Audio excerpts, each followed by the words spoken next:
here we are. Welcome to another thrilling edition of Premier 2. My name is Peter. Thank you for joining me in a beautiful afternoon here in Rotterdam Nation. We are live in the Netherlands, in Rotterdam, where we are going to walk and we are going to talk. Now, it's been a minute since I've got this stuff to work. If this is a good thing, because this means that I might be able to take you guys on a little 2-hour walk through Rome or Venice during my family vacation, not with P3 and the fam, but with me and you guys. How exciting is this? This is great. It's a beautiful day outside. Skies are blue, sun's shining, my clothes are dirty. I'm not running on a track. I mean, I can simulate that.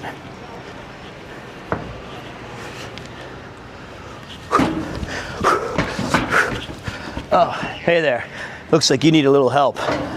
Let's go for a walk and talk. Come on, samurai. Or whatever they say in Cyberpunk. All right, so let's go see what we got, guys. This is pretty cool. Go to the Euromass, go to the... Let's all pump the brakes, because you're going to say things like I have any idea where those are. I'm hoping there is one person from the Netherlands watching right now. Because I looked at a map, but here's one of the tricks that I did, guys. I bought an eSIM data for my phone, my main phone that has Google Maps on it. And the idea was I bought another SIM card that I attached to my modem, and I've plugged my main phone and my modem into the Bella box, switched the endpoint relay, and then I tethered both of those, and I'm using this is so perfect. Look at this. Kids playing in the water. Beautiful day. It's 4 p.m. in sunlight. Literally, this is Rotterdam. This is awesome. This is absolutely incredible. Excited for you guys to be a part of it all today. Sending good vibes. Cool face emoji. Hey, look, I even got TTS to work. This is a miracle. Let me make sure we get it straight ahead this time. I think it's like right there. Then I touch the screen. I think we're good. Okay, so excited that you're streaming at a more normal time for me for once. That's funny. Wow, Sonova, my goats. You guys are throwing out some mega support. That's going to cover these stupid sunglasses that I bought from Burberry on accident. We can make fun of all of that later. I am a little anxious when I walk around this. I feel like I'm always going to be head on a swivel, trying to not walk into a bicyclist or a human or a car. I feel like it's a lot more action than what I'm used to in Tokyo. Well, I didn't take the Burberry sticker off. I tried to remove it with a lens cloth, which is slightly different. I was physically damaging my phone. So I want to know if I can fix, like, the camera is on angle. I don't know what that means. I'm trying to get it straight so that when it's like, well, I'm just following where everybody else is walking. So guys, today is my last full day in Rotterdam, and I'm gonna try to take you guys down towards the pier, hang out for a bit, do a couple of hours of walking and talking, maybe go to one of the more cultural center areas. Good morning, everyone. Good morning, buddy. Appreciate you, Armand. Then I'm gonna have a bevy with you guys. Now, a couple of things I get to tell you. Let me set the table for you guys this evening so I can tell you all the stuff.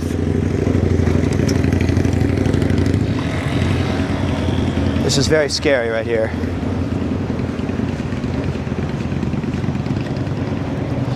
Looks like that TTS did not play. So that's called the old TTS scam that I that I'm used to doing. So it looks like the stream is working as intended. Hello, Mr. Navigator.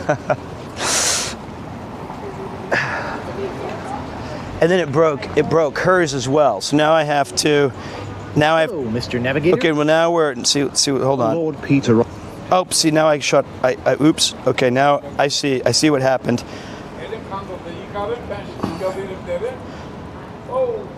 Let me see if I fixed it here. Yep, that was from Banana too. It was like, hey, 44-month sub, haven't seen you in a while, and I'm just like, please shut up. Please no talking. And then I also lost what you said. It was something like, there's a special award in the Netherlands today. The creator of the knock knock joke received a no TTS prize, or maybe it was a Nobel prize, because it's like you knock instead of use the doorbell. No, Banana, don't go. I didn't mean to silence you. I didn't mean to do it. I'm scared. I'm nervous. I'm walking Mr. around. Navigator? I don't know what's happening. Do not leave. You cannot. Please do not. I got a lot of stuff to tell you guys though. So basically, let me set the table real quick. It's we're going to talk about my experiences again, even though I told you guys a lot of them on our 25-minute chit chat. Then let me tell you about my experience at TwitchCon. And I'll be a little vulnerable. I'll be a little honest. I'll tell you about That's funny. tell you about CK doing CK things. And then I'm going to tell you about what happened last night, which was PremierCon. Look at that. You got New Yorker, sissy boy. That's basically me at TwitchCon. I am a little sissy boy a little bit. Nope, the cam. Okay, well, I don't know what the cam's problem is. I don't know what's happening. Like, this cam follows people, and I don't know why. I want it to just go look straight. But it doesn't do that. Wow, look at this. It's a huge Pepsi can. And it's like, it's following, it's like AI Pete is controlling the, I think there's a setting to turn that off.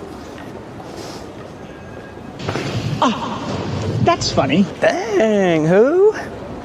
Appreciate that, buddy. Appreciate you very much. Okay, so let's see if it is it following just, it's like, it is just kind of sentient, isn't it? It's a little warmer than I anticipated today. Oh my God. That's Turn funny. off subject tracking. How do you do that? Can you do that with the touch screen, or do you have to go into the settings? That's Dude, funny. you guys are absolutely amazing. Thank you, NL Supers and Sal, my man. We may have a maximum taste, 0 sugar. I thought that was a fake bird on the top of it. That's the Queen's herons, or some. That's that's the UK. That's not a heron either. But this is awesome. I didn't know there was a TJ Maxx. I can go shopping today.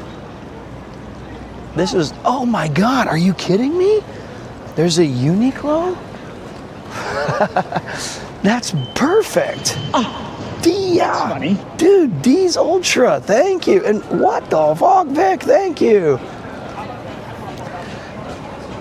I feel so much, dudes, That's funny. thank you very much.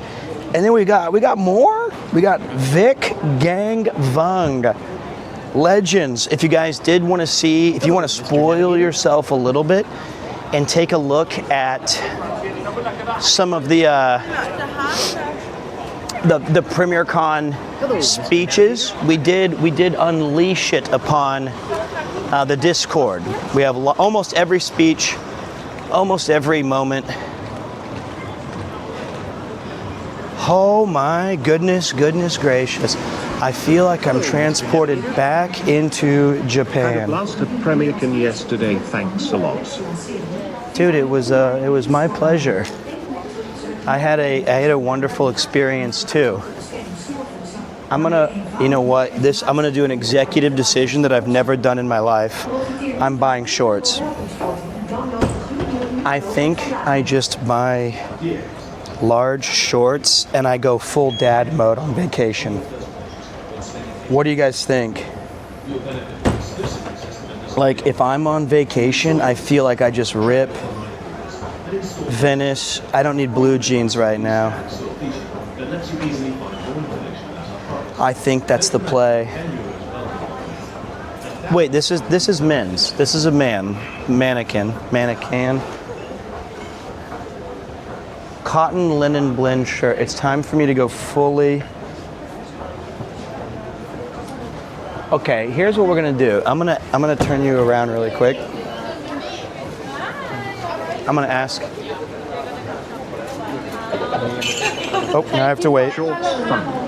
Thank you, Vaughn. Excuse me. What time do you close? At 7. 7 p.m. Yes. Thank you so much. All right, I need to figure out 7 p.m. I have to leave at 7 a.m. tomorrow. They have H&M as well. That's funny. Holy shit, guys. Thank you very much. Karamango. Appreciate you. Go on a boat tour then? Okay, there's a couple of things. Okay, there's two things. I need to buy clothes. Premierkin was amazing. Enjoy Rotterdam. Dude, thank you. I have so much stuff to share with you guys. I'm so excited to talk for a bit and just look at Rotterdam. This is really my first day of exploring. It's the first day I sat down at a terrace and just had a nice ricotta cheese with aubergine toast, a flat white or something, and just an iced coffee.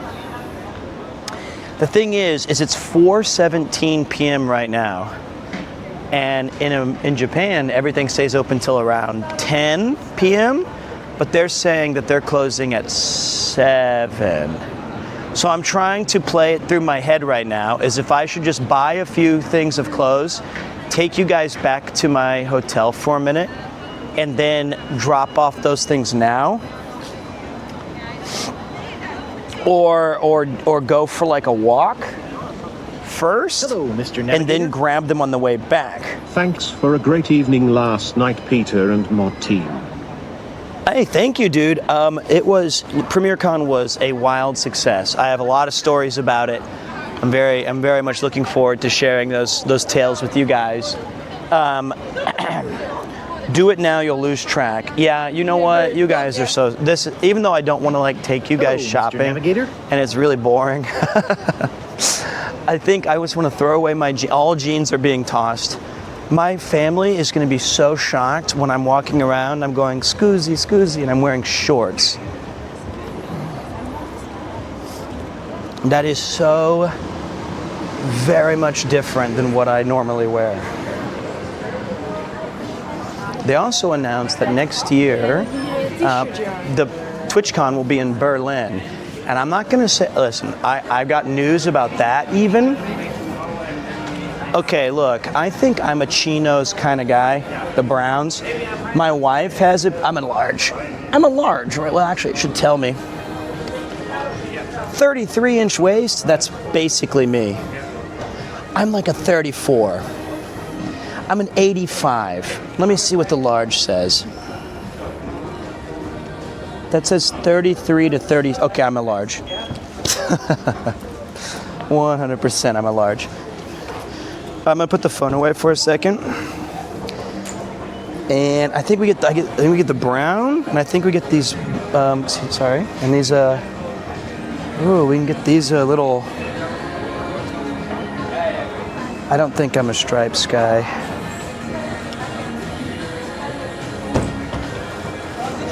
Maybe I go with brown chino and navy. Just some. Oh wait, I wear a lot of black T-shirts and stuff.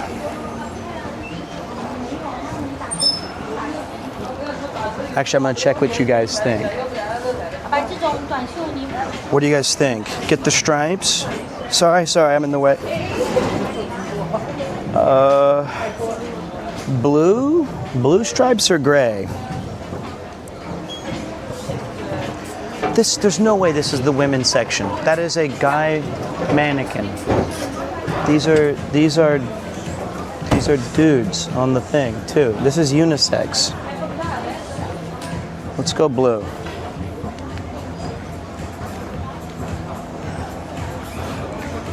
right, let's go blue. Okay. All right, so we got 2 of these. And now we'll go up to like what you guys keep saying is the men's area. Let me find a,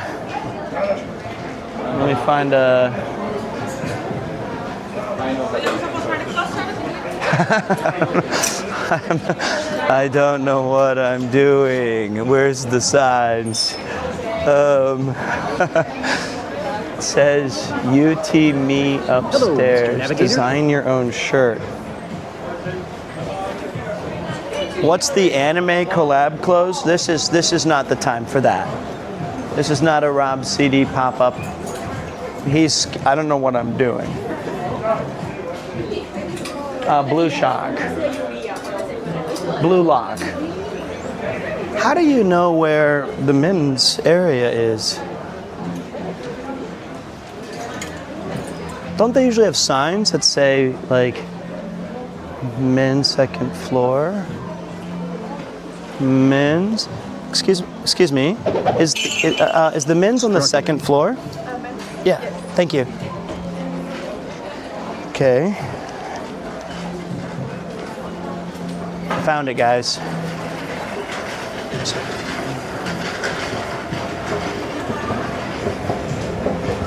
Okay, there was a map. Honestly, I'm so nervous right now. I don't know what I'm doing. I'm a man, like, even getting this stream to work took me 3 days longer. If this was Rainho, I would say take me to the Uniqlo, and I would somehow be at a Walmart. You think she knows this country? She doesn't know what you're doing.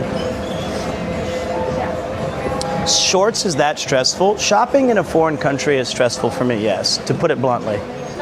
I get very anxious. Like right now, oh wait, look at these. Relaxed blend linen, relaxed trousers? Shorts are gone, boys. I feel like, hold on, I'm gonna put these right here for a minute. Oh yeah, so we're switching speeds. Switching speeds, linen trousers. This is way cooler. Goodbye, pants. I've never had linen shorts before, pants before. These feel so soft. European. I can be, but I feel like I want to get the cream ones now. Like I feel like if I'm in Italy, I have to get just like a creamy white.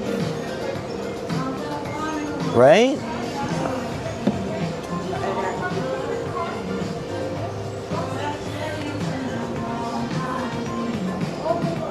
Creamy white and chino brown. And then I think, okay, here's what we do. Hey Pete, how have you been, man? Hope you've all been well. I'm doing okay. I have some really fun stuff to talk to you guys about today.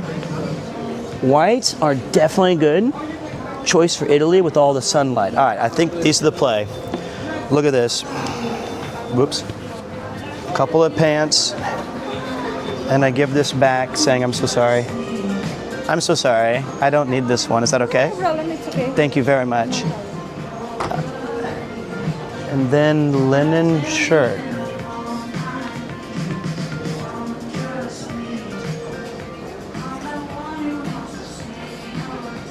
I think we go a blue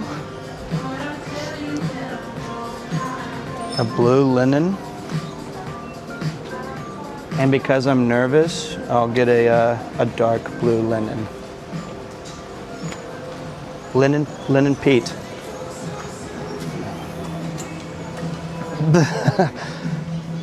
Oh, but wait, what is, that's too heavy. But I like this cotton linen shirt jacket. That feels so cool. This is like going back to uni. I'm getting my trapper and my clothes and t-shirt collection. Hello, Mr. Navigator. Do I actually try to pull this Everyone off? enjoys a men's-sized creamy white. All right, I think Now I can throw away, well, wait a minute. I don't think I need 2 t-shirts. Let's just get the one.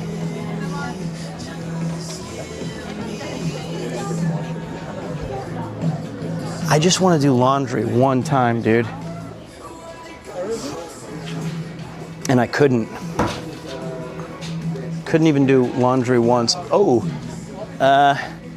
where's the extra large? That's funny, they don't have my size. Let's see. I actually just need, I think, that's funny. I guess I'll have to settle for the smaller ones. Okay. How many more days do I have? I have like a week. No, I still have a couple pairs left. I just need to go to the laundry. And I'm throwing away all these jeans. I just got to get rid of the jeans, guys. I feel like this is a good set. This is very Italian. We've got a couple of linen shirts. I can relax. I can have fun. And then I can be done. Okay, now hold on. I gotta pay for things. Oh, this is how you design your own shirt. Maybe I could do that with you guys. Let's see.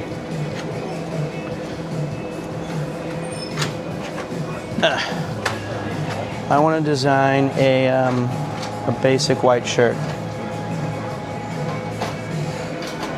I want to add an image.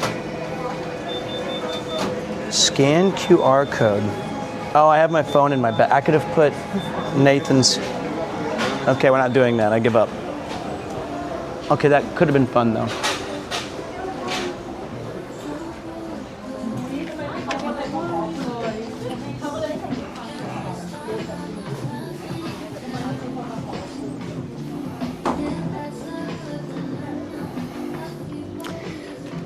I don't know if I want you guys to upload something inappropriate to the stream and then I get in trouble. All right, I'm gonna spin you guys around really quick. So I'm gonna turn down the TTS. So yeah, basically today's plan is go drop these off at the hotel and go on a walk with you guys. I'm in like 4 days old clothes. It feels so nasty. But we'll go for a brief walk and then show you parts of Rotterdam because it stays daylight for quite a while.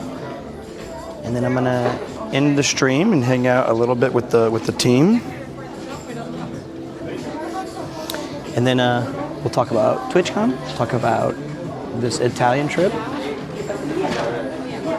Hopefully this isn't, I don't know what the euro price is, but Uniqlo is quite cheap in Japan. I would say this collection of stuff would be about 1,400 yen. Hi. What's the do you need to pay by card or cash? I can do either. It's easier to pay by card. So there's no lines and there's no machine. Oh, let's try that. Thanks. Go to the back of the receipt. Okay. Yeah, that's the funny part is I don't have a card. Now I can just walk out with them. I'm kidding. Whoa. No, okay, when you guys heard the I didn't knock her over. She just ran past me. Here. Okay. But it did sound like, I don't know if it picked up on my mic. It did look like someone ran past me and I dodged it, and then they screamed. Okay, let's see here. 50 euros ichiman-en? Wait, really? That means these things are like yonman-en for clothes. Also, somebody had the audacity to write, "Bro is getting gray." Yeah, it's called being 43 years old. That is the natural way of the things.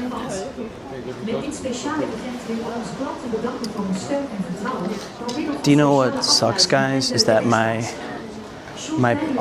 pants are just so heavy and sticky from like being at the pub all night. Let's try it.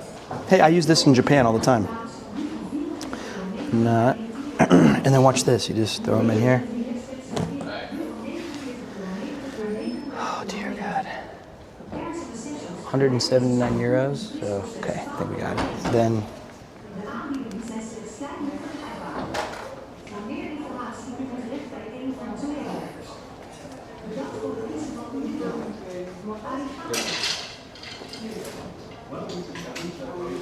Contactless. I'm using a Japanese card, so that should easily work since I'm a. Oh, it said no.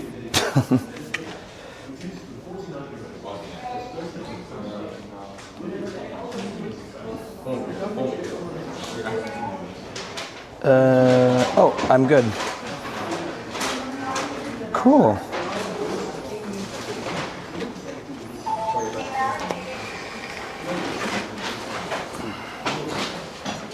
Let's see.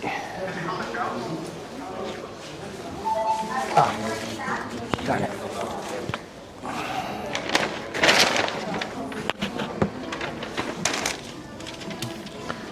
Okay, let's see. Okay, this is.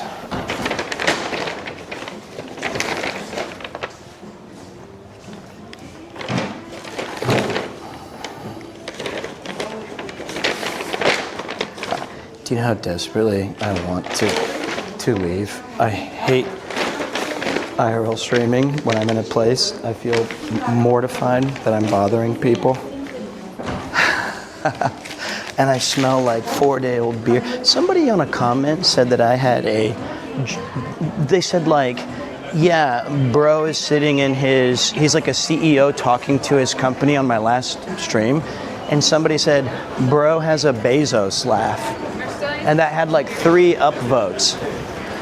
And I thought, what the fuck is a Bezos laugh? So then I checked, I went online and I was checking Jeff Bezos laugh. And I think he sounds quite normal. And all the comments were like, bro laughs like a supervillain. And I thought, no, he doesn't. He laughs like me. And I genuinely felt like Bezos doesn't have a weird laugh. He just sounds like somebody who's having a good day. It's the least offensive. He doesn't go, he doesn't sound like Yujiro Hanma or whatever. So I took that one kind of personally. You laugh fine. It's just a little nervous. Yeah, I know. Well, okay, so when we're gonna be outside, you guys know that my confidence starts getting back to normal. But I really do have this kind of like awkward feeling when I'm live streaming, even in Japan, right? So this is gonna be a big change. Here's what I think we do though. I think I switch to my linen pants. Here's a question. If you wear white cotton linen pants, does that mean that you can see your underwear through that? Or do they do a good job of saying like, hey, we know that you're wearing linen, so we give you extra padding? Because that's a key consideration. Because yesterday I told you guys this in the Discord. I hope nobody read it, but I'll just tell you now to the 1,000 people watching. I was on the the main floor of, where am I? I was on the main floor of TwitchCon, and I was outside of the GamerSupps booth area, and there was a bunch of people who were waiting to talk to Rainho and Siren, as you would, because they're awesome, friendly people. And I'm looking for literally the tallest building in this place, which is my hotel, which is, we'll talk about that later, but can't see it, so that means I'm a little lost. And these people were coming up to me, and they said, hey man, big fan of the stream, can I get a picture? And I said, absolutely, and then I took pictures with them, because if I get my picture taken And TwitchCon, I want to also have the memory. It's like a cool little thing we share. And then this one guy came up to me. He was kind of quiet, kind of nervous. And he said, hey, Peter. I said, what's up? He goes, can I take a picture with you? And I said, absolutely. And I did my goofy arms wide open thing, and and he goes, thank you so much. Your zipper's down. And then he walked away. Didn't tell me before he did that. Just straight up slapped me with it as I was trying to figure out like where the picture. Hey, what's up? What's up, Rob? I can see it. It's like the North Star, the Marriott, the rich person's hotel. See, all you gotta do is look to the sky. I think I can make that. It's like Austin Powers slow. Hey guys, welcome. I heard that I was watching Rob earlier at the Game Center, and I was watching Connor a little earlier play Castlevania 64. And look, when Rob is summoned, Gengar appears. This isn't even a Pokemon lab. It's just like Rob's sensors go off. This isn't Japan. What do you mean? Okay, first of all, is it not? I just bought Uniqlo. There's Pokemon. You tell me where we are. Here's the real question. Is Rob in Japan? I feel like one of us is being bamboozled. It's either Rob's lying to you, and he has an elaborate green screen where he cycles in place and has bought 3 crane games, or Hello, Mr. Navigator. I am the real deal. We are in your heart, Pete. Thank you. I appreciate you in my heart. Here for the Raiders. Hey guys, I finally figured out how to do the tech, and so today we're going to do a walk and talk through ROTTERDAM, the Netherlands. Thanks so much for all the entertainment. Premier Pupo. Thanks, dude. And we're going to talk about my TwitchCon experience. We're going to talk about the PremierCon experience. Here's my monthly donation to UP and And yesterday was awesome. It was the PremierCon day. And if you guys don't know what PremierCon is, it is the yearly event that I hold on the Sunday after TwitchCon EU. And we invite hundreds of people to descend upon a pub in London, Paris, and then 3 times in Rotterdam. And the best part is we get the pub all to ourselves. We eat and drink as much as we can and want. And then we take a bunch of pictures. We take a bunch of videos. You can find all of the videos right now in the Discord, except for one. I think the final video is not currently uploaded. And normally I would go home today. I would jump back into the plane, which I'll talk about, which was brutal. What is this the real reason? It is the real reason to go to Rotterdam. Some say, literally. That's what. See, wait. Okay. First of all, said, there are people who go just for TwitchCon. Oh, no, he said. Rob said he sent me a message going, "Hey mate, hope PremierCon was great. It's the main reason I go to European TwitchCon," which really kind of was in stark contrast to you not coming. So it couldn't have been that good. So if this so-called PremierCon is legendary, you had better things to do. Why is the camera pointing to the right? Okay, here we go. I don't know how to. You know what? Always stick to the Action 3, because this camera has like face tracking Terminator scanning, and no matter how many times I say stop, it's like AI Pete. He's like, it just starts looking. Can you show us your chin? If I touch the camera one more time. No, but and the last time I showed you guys my chin was at Uniqlo, and somebody said, "Holy gray hair." Then somebody said I laugh like Jeff Bezos. And the story that I was telling right when you guys raided, I'll retell it briefly. Hello, Mr. Navigator.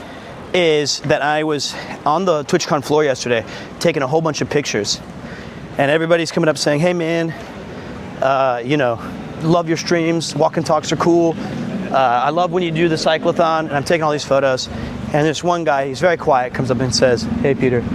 I say, what's up dude? And he goes, can I take a picture with you? And I said, yes sir. So we snapped the photo, I do all my goofy poses, and he said, thank you so much Peter. Also, your zipper is down. Goodbye. Just slammed me with the zipper. And then walked away like a Giga Chad. And I said, no way. And it's not like, and it wasn't one of those ones where the zipper was like a third of the way down. Nah, it was like fully, very bottom. Barn door wide open. And that hasn't happened since like middle school, right? Like that just doesn't happen. And then I was like, oh shit. And I thought, okay, I wonder how long it's been like that and how many people have I seen? And it was like everybody. A bunch of partners, a bunch of taxi drivers, a bunch of everybody. It had been at least 2 hours.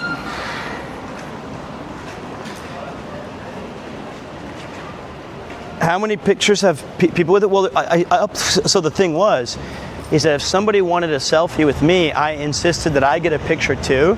So if you go to the Discord, on the first batch of uploads, you can just see me standing there posing, and my jacket stops right where the zipper begins, and it's just wide open. Wide open. I am having a good time today. I had a party last night. We met at 6:30, and it lasted all the way until pretty much 3 a.m., which I'll get to as that. Everyone abandoned me in my time of need right after we hosted a party, allegedly in my honor. And I'm still wearing the same disgusting blue jeans and kind of jacket that is like from that event, and it's actually just awful. And so I just got to Uniqlo and I bought some new stuff. Why am I in Rotterdam? Well, this is where TwitchCon was held, EU. And after today, so tomorrow morning at 7 in the morning, I'll be going to visit my family. They're currently flying, and we're gonna go to Italy for our first family vacation ever. Ouch, hold on a minute.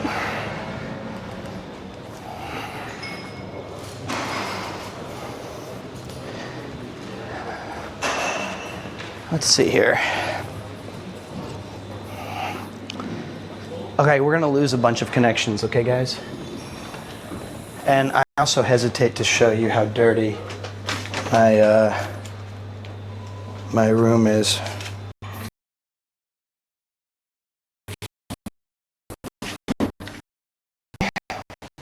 Oh God, I look.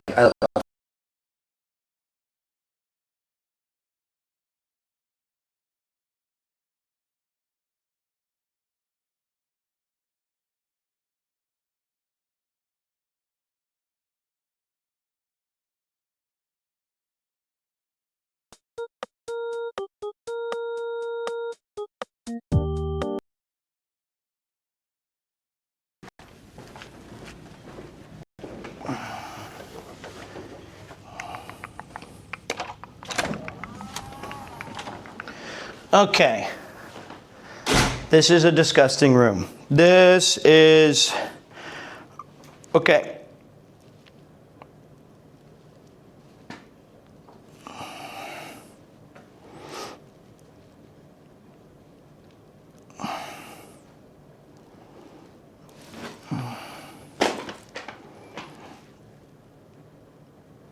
Dang it. Dang it.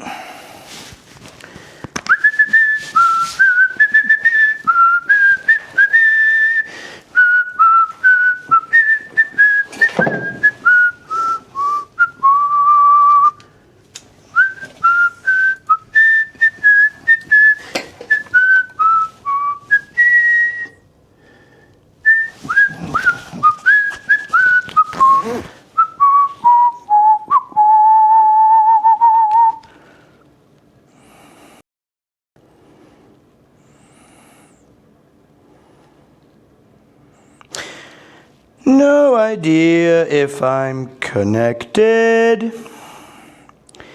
Don't know how to use Pixel phones.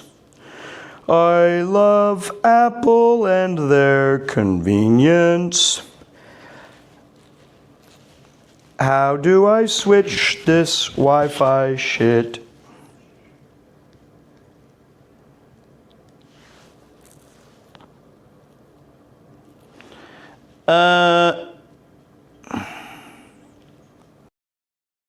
Let's see. Hello? Housekeeping, I'm okay, thank you. can I clean your room? No, I'm okay. Your water, please. I'm sorry? Your water. I'm okay. Oh, thank you. Thank you so much. Maybe in like an hour? Maybe new towel. In 1 hour, maybe? Or in 30 minutes? Okay. 30 minutes, okay. Yeah, thank you.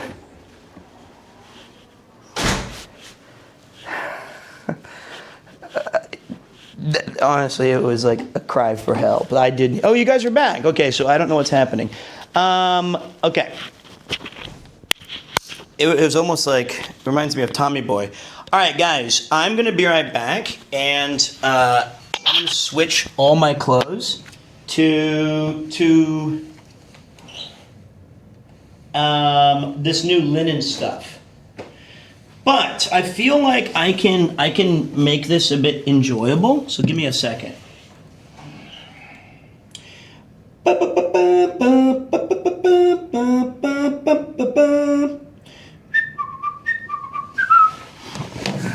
How's the view, guys? You guys can keep each other company for just a little bit.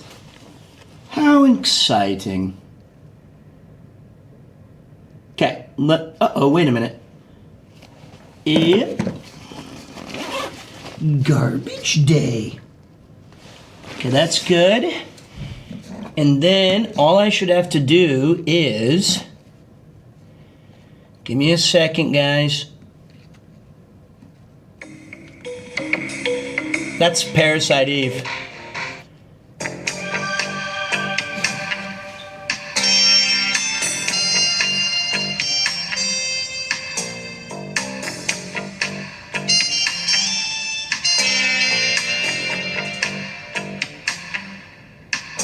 All right, I'm gonna let you guys close the curtains behind the camera in case of, smart.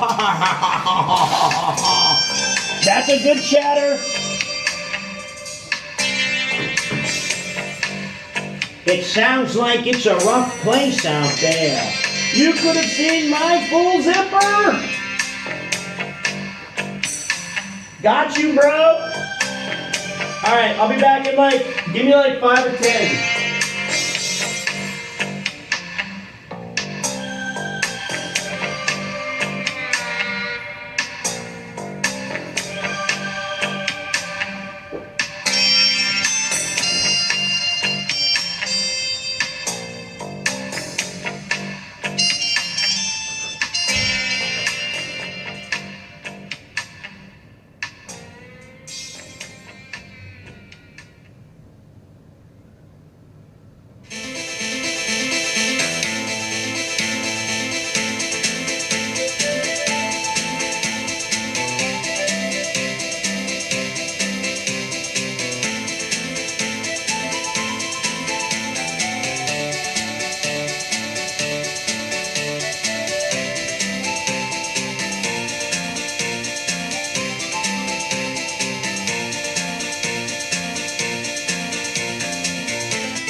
Hello, Mr. Navigator.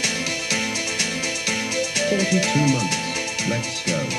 Great time last night at Premier Con.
Action! Reload! Enemy chaser! Okay.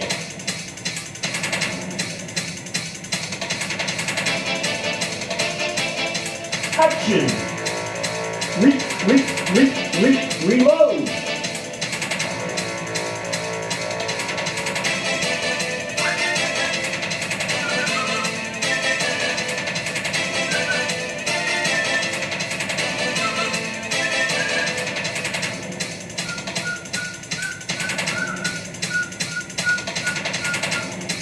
Wow, linen is soft.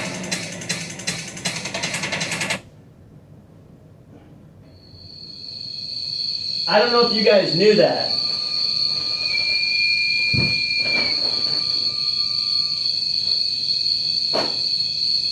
Hey, this song's a banger, guys.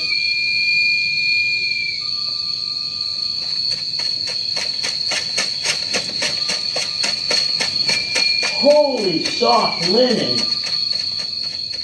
Wow. I feel like I'm wearing pajama pants. Oh, these feel a lot more easy breezy, lemon squeezy. I feel so European.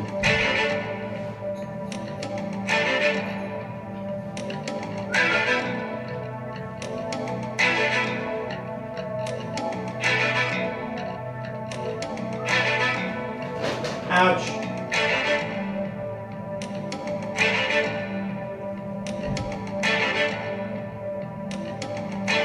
Alright, I gotta switch this undershirt. It's so constricted.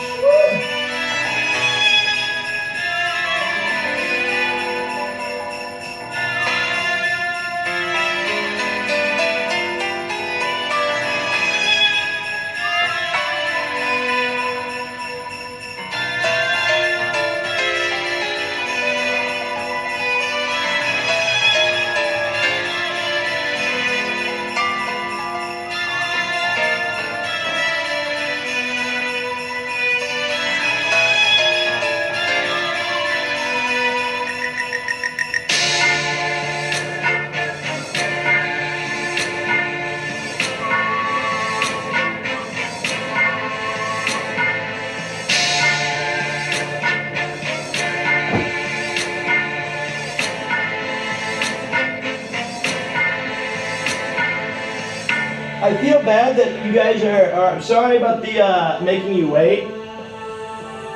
It's just, traveling is really tough when you don't have access to a laundromat.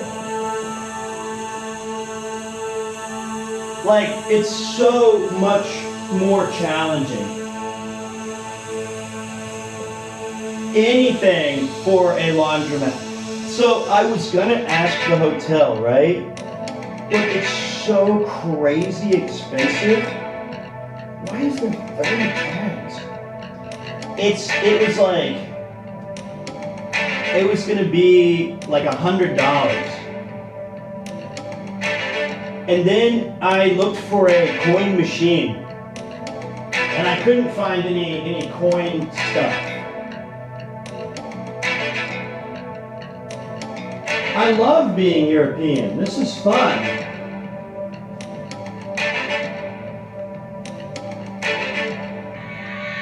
Cheaper than new. Yeah, but you know what? When you look good, you look good. And if you look good, you feel good. If you feel good, you play good. If you play good, you pay good.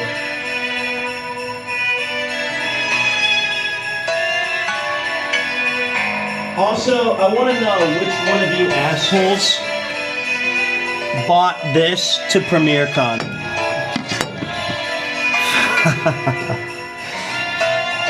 And then left it in my bag. Okay? Who brought the Victoria bitters and then left it in my suitcase? I do not like it. I'm not impressed. I am angry. That's Nate's. Okay, well, he left it in my bag. Also, there's a user named Lexi. And all she does is talk about, oh, I wish I had VIP. I wish I had VIP. And so I missed the one joke I wanted to tell last night at the last speech because I had an extra, it was such a good joke. I have this VIP bracelet that you could go upstairs and sit if you needed a little moment. I was going to say, and at long last, let's finally give Lexi a VIP. And then I wanted the owner to say, and we're closed. Everybody, please leave. It was perfect. I had it set up. And then I forgot. Okay, let's go, guys. Thanks for waiting.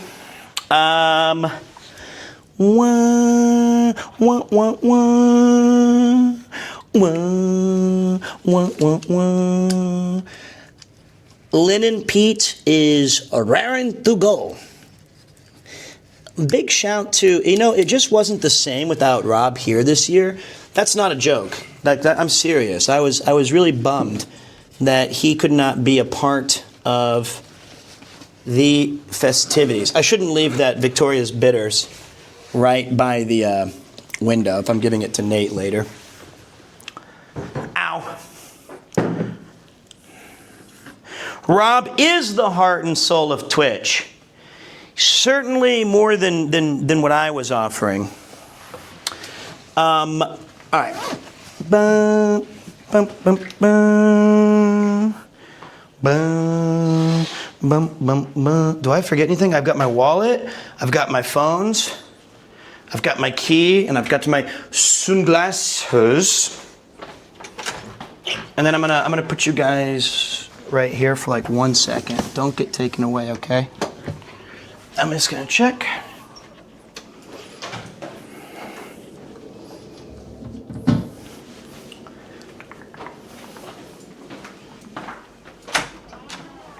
Okay, you guys are still here. Okay. Whoa.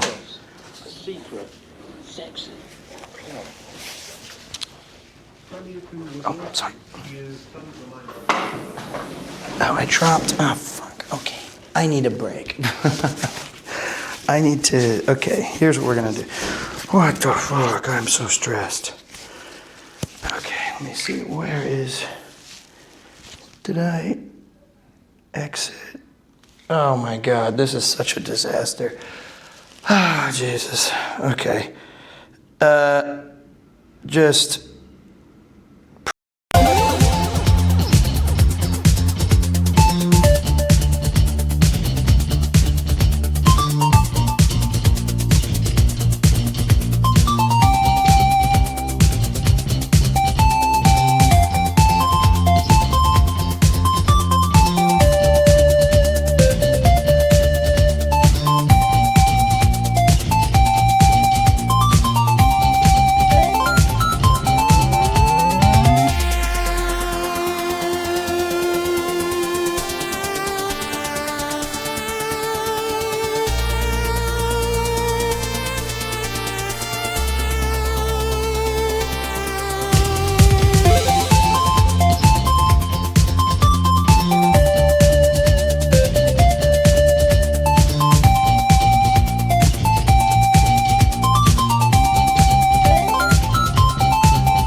No.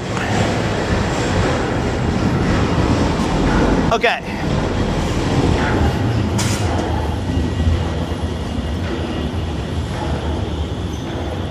Okay. Testing. Are we back? Testing. Do not smoke crack. Back.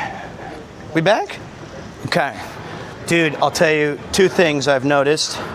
All right, so chat's gonna be a bit delayed. Oh my God, these linen pants, I can feel the wind coursing through them. It's like I'm wearing a bed sheet around my legs. It feels so good.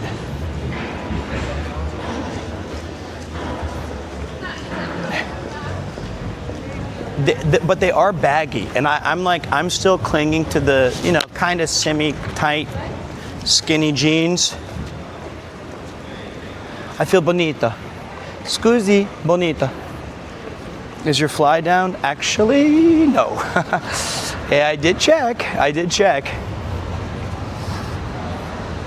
Wow, this is so comfortable.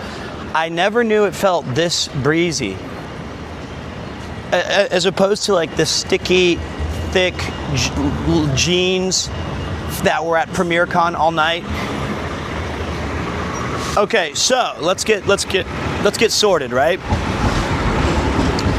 I'm gonna go this way. So basically,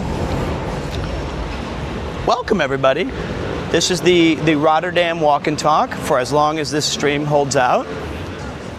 We're gonna go down to the pier now that I've successfully picked up a couple of pair of linen pants, and we've also grabbed a couple of linen shirts. I took off my jacket. I feel great.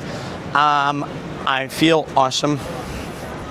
I'm already starting to feel a bit more like confidence. I'm not gonna bother anybody or ruin stuff now because we got our shopping done. I'll give you guys a fit. Look, I dress like Jeff Bezos and laugh like him. I'm not in shape right now. I've gained some weight since my swimming days. These are not really like form-fitting. That's a baby. I look bad, but that's okay. I'll show you guys this reflection.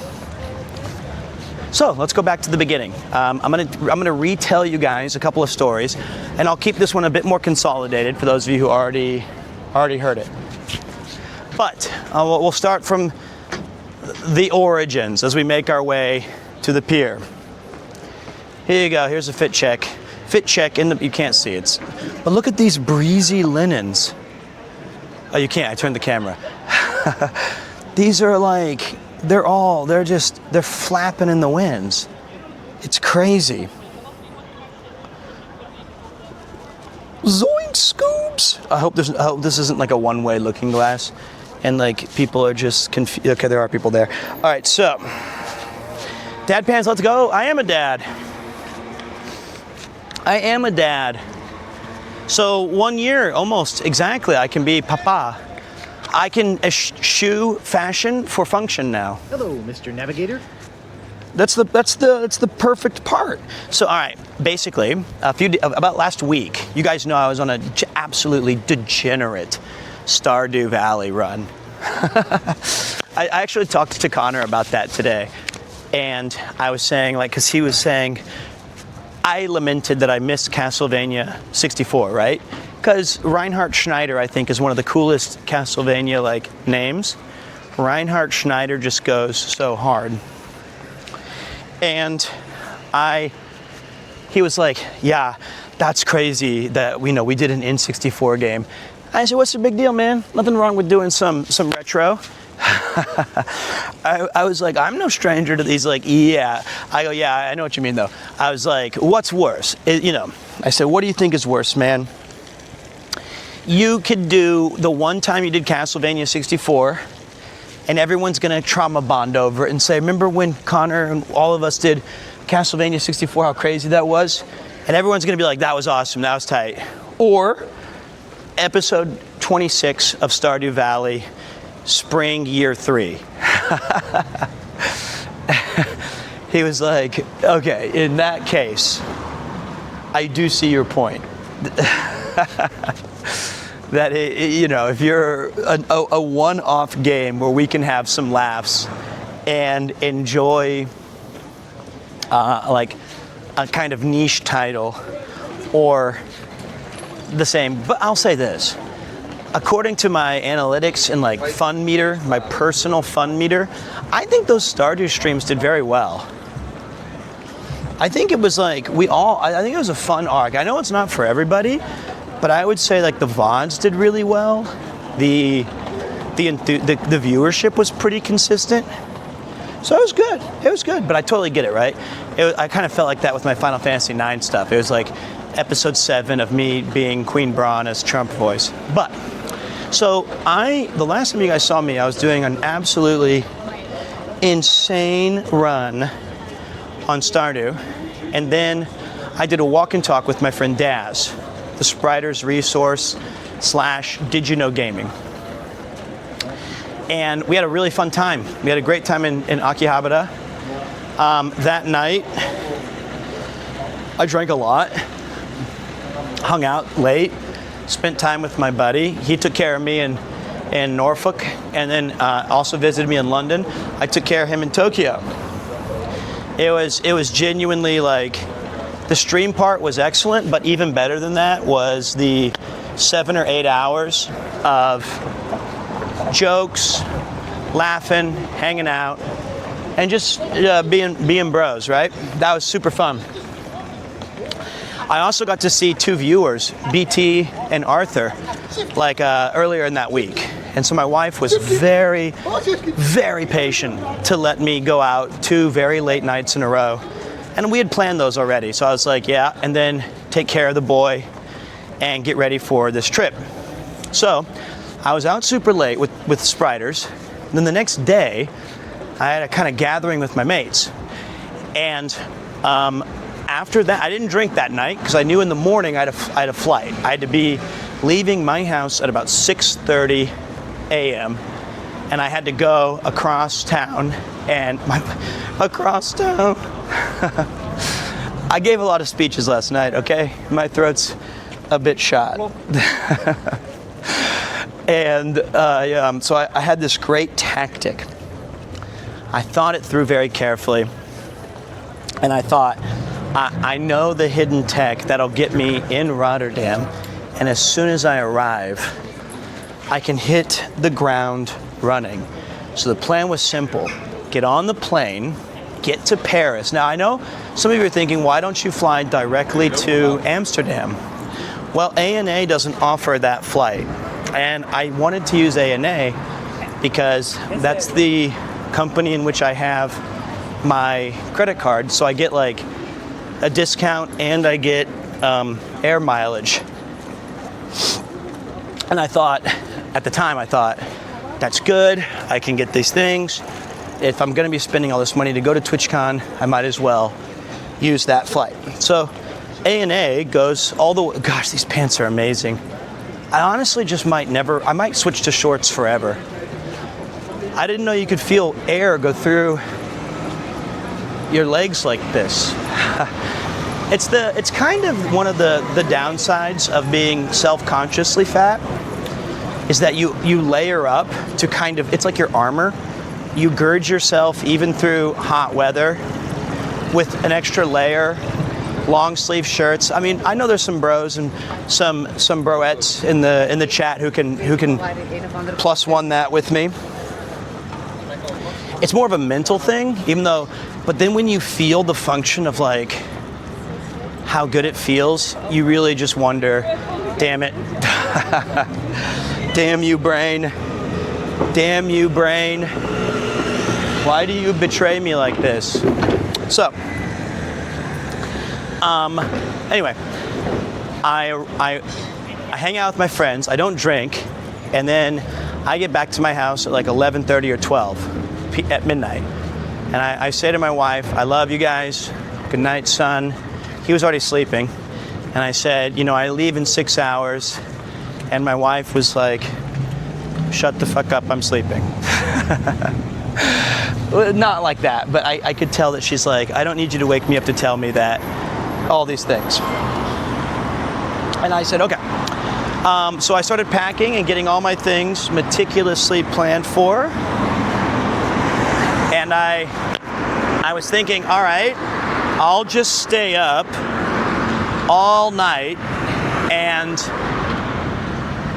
I'll leave at 5:30 when my kid gets up. I can say goodbye to everybody and go do my thing. I start packing. I realize when I opened my suitcase, my wife had thrown in over half of the suitcase was stuff for Premiere 3. Foods and consumables and diapers, and that's fine. I get it, right? She doesn't maybe want to buy things in Italy on the trip, or maybe there's some things, some contingencies in there, whatever it is. But I was like, okay, wow, I don't have a lot of space. And Connor had told me, he's like, hey, are you going to stream? And I was like, no. And then I was talking to Chris at the Risk night, and he's like, oh God, give the people what they fucking want. What, you're going to walk around West Tokyo for the millionth fucking time? And I was like, easy, buddy. You're still my mortal enemy in Risk. And he was like, no, give them Venice. Give them Rotterdam. Take the bloody backpack. I'll be tuning in. It'll be amazing. And I said to Connor, I go, I don't know, man. I just feel like the backpack, when I take it through all the places, it's so cumbersome. And he said, oh, dude, just, you can deconstruct the backpack and those ones you can just slam them into your suitcase and you can have all your pieces. Just take the battery. And I go, oh yeah. I never thought of that.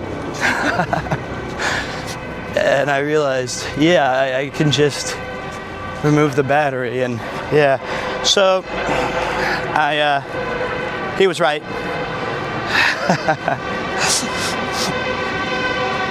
So I decided to take it. And hold on a minute. What the hell?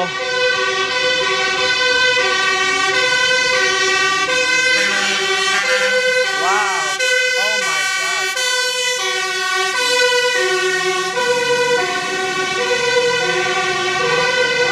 Wow. Sirens if you're fat. That was crazy loud. Wow. Maybe that was the Kurokin's new rating technique. maybe Ken has he redeemed 20 TTS bits and gets the Unk sirens. Unbelievable. Ken, man, you could have just said, what's up? You don't need to, I don't need the fanfare, man. That was way louder. What's up, Big Boss? You know, Ken, you came up a few times during TwitchCon. People were saying that they found my channel through you. And I said, that's so sick. Ken my goat. And they're like, actually, I watch more Ken now than you. And I go, okay, that's not as cool. I'm not a fan of that phrase.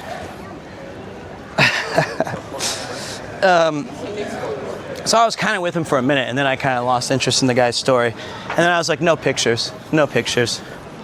And he's like, your fly is down. I'm like, shut up. Shut up. Okay, so, Ken, welcome, dude. We're in Rotterdam Nation. We're here in the Netherlands, hanging out, going on a walk and talk. I got the backpack up and running somehow.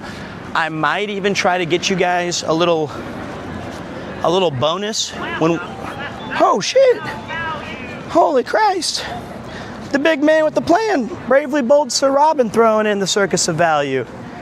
Thank you, living large, having some fun, man. Appreciate that. I'm just kind of right now. I'm lost. I'm trying to find my way to the pier, which I feel is just kind of in this general direction. I'm kind of vibing it, but I don't know where I'm going. I'm hoping somebody from the Netherlands can tell me which way. So, that was huge. Hope that you're having a great stream, Ken. We also were rated by Rob CD today, so we have like almost 2/3 of the unks. We just need Alex to show up. 3/4 the unks, if we include myself. Did you visit the butt plug statue already? I know which one you're talking about, and I visited it.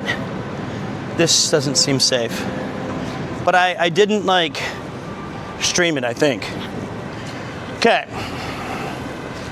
Is anybody from the Netherlands? Oh, I've never felt a breeze like this. It's incredible. It's the butt plug gnome. It really does look like that. And I don't know what a butt plug looks like. I honestly don't. I don't know this shit. I'm very normal. I'm very boring. But I was told by numerous people, there it is. There's the butt plug gnome. And I said, okay. Look, you don't have to believe me. You can manifest whatever you think is the truth. But I live quite comfortably knowing that I'm very, very boring. Yeah? Very, very boring. Okay, so where am I? All right, so for people who live in the Netherlands, I'm at a playground called Tilange. And I'm looking for a pier. It's like and it's also near a cultural touch point called I forgot, Udrahev. And I feel like it's that way.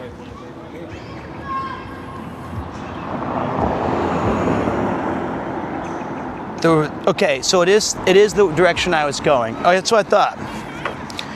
I feel a lot better. Well, it says playground on it, so that was in English. Okay, so, man, I want to go to Europe again. It looks lovely. You know what the best part is, Ken? Right now, it is 5:19 at night, and I kind of low-key love that it gets dark at like 9:30 or 10.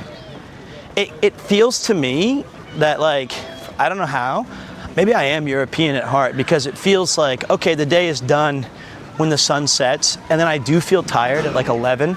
I don't feel the need to go out and do the Japanese thing where it's like, let's drink till 4. A lot of places just straight up close at 7, 8. And you're like, okay, well then after 7 or 8, I guess we better start winding down. It's very pleasant. Okay, so, back to the story. So I had planned it. I love that I told you guys I was going to tell you the short version, and this is absolutely the longest version that I will ever tell. 5x the one that I told in the hotel room. So I planned it all out perfectly. I stayed up all night, opened up the suitcase, packed the traveling bag, and I thought, okay, I'll just start throwing away some clothes. That's the Akimoto family secret, is that my wife goes on vacation, and as she uses one pair of clothes per day, she throws away the rest. And it's just like, or she throws away what she wore. And then by the end, so all of our pictures look kind of funny because she's wearing clothes she doesn't like. So it'll be like the vacation where we're wearing like all the stuff she hates instead of the clothes that she loves, which is fine. Go straight ahead, then turn right. Thank you, buddy. So I thought I'll do the same. I'll bring these jeans I don't like. I'll bring these shirts I don't need. And each day I'll just kind of like downsize. And because it saves you room in your suitcase so that you can then fill it with souvenirs for friends and family. So we go, I get set up, I smash everything in, and I decide not to bring my Steam Deck, which was kind of a tough call, right? Because I wanted to play Stardew Valley. And I thought, you know what, man? I'm not gonna have a lot of free time. I'm gonna be in Europe. I don't need to bring it. Let's just bring the, and then I was like, oh wait, I still have my Switch Lite. My tiny Switch Lite that's like completely dead. But I'll throw that in my bag and we'll see if we can make that work later. Okay, here we go. And this looks pretty cool. And so I go to the airport. I'm absolutely struggling. I'm so fucking tired because it is late for me. It's now 7 a.m. I'm checking in. I'm just on the end of the line. And they said, okay, all right, now boarding to Paris. And I have it all set up. I've got my hotels reserved. I've got my premium coach Eurostar waiting for me. I wanted to sit in comfort and look at all the cool sights of Belgium and Brussels and southern France or wherever I'm going, northern France. And like, it was all set up. And then I get on there, and like I planned, I immediately, not even taking off yet, I'm asleep.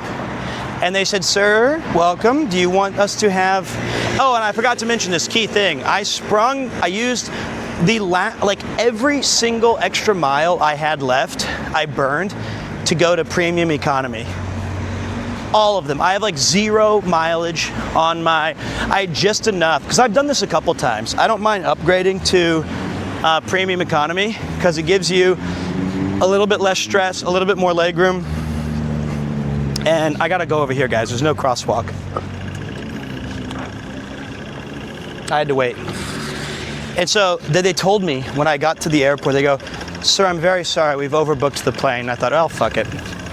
There goes that. And they said, all the premium economies are taken because we have a passenger who has like a special needs situation. And I said, that's fine. Can I have my miles back? And they said, yes, or we can also upgrade you to business for doing this service if you can give away the seat because we overbooked you.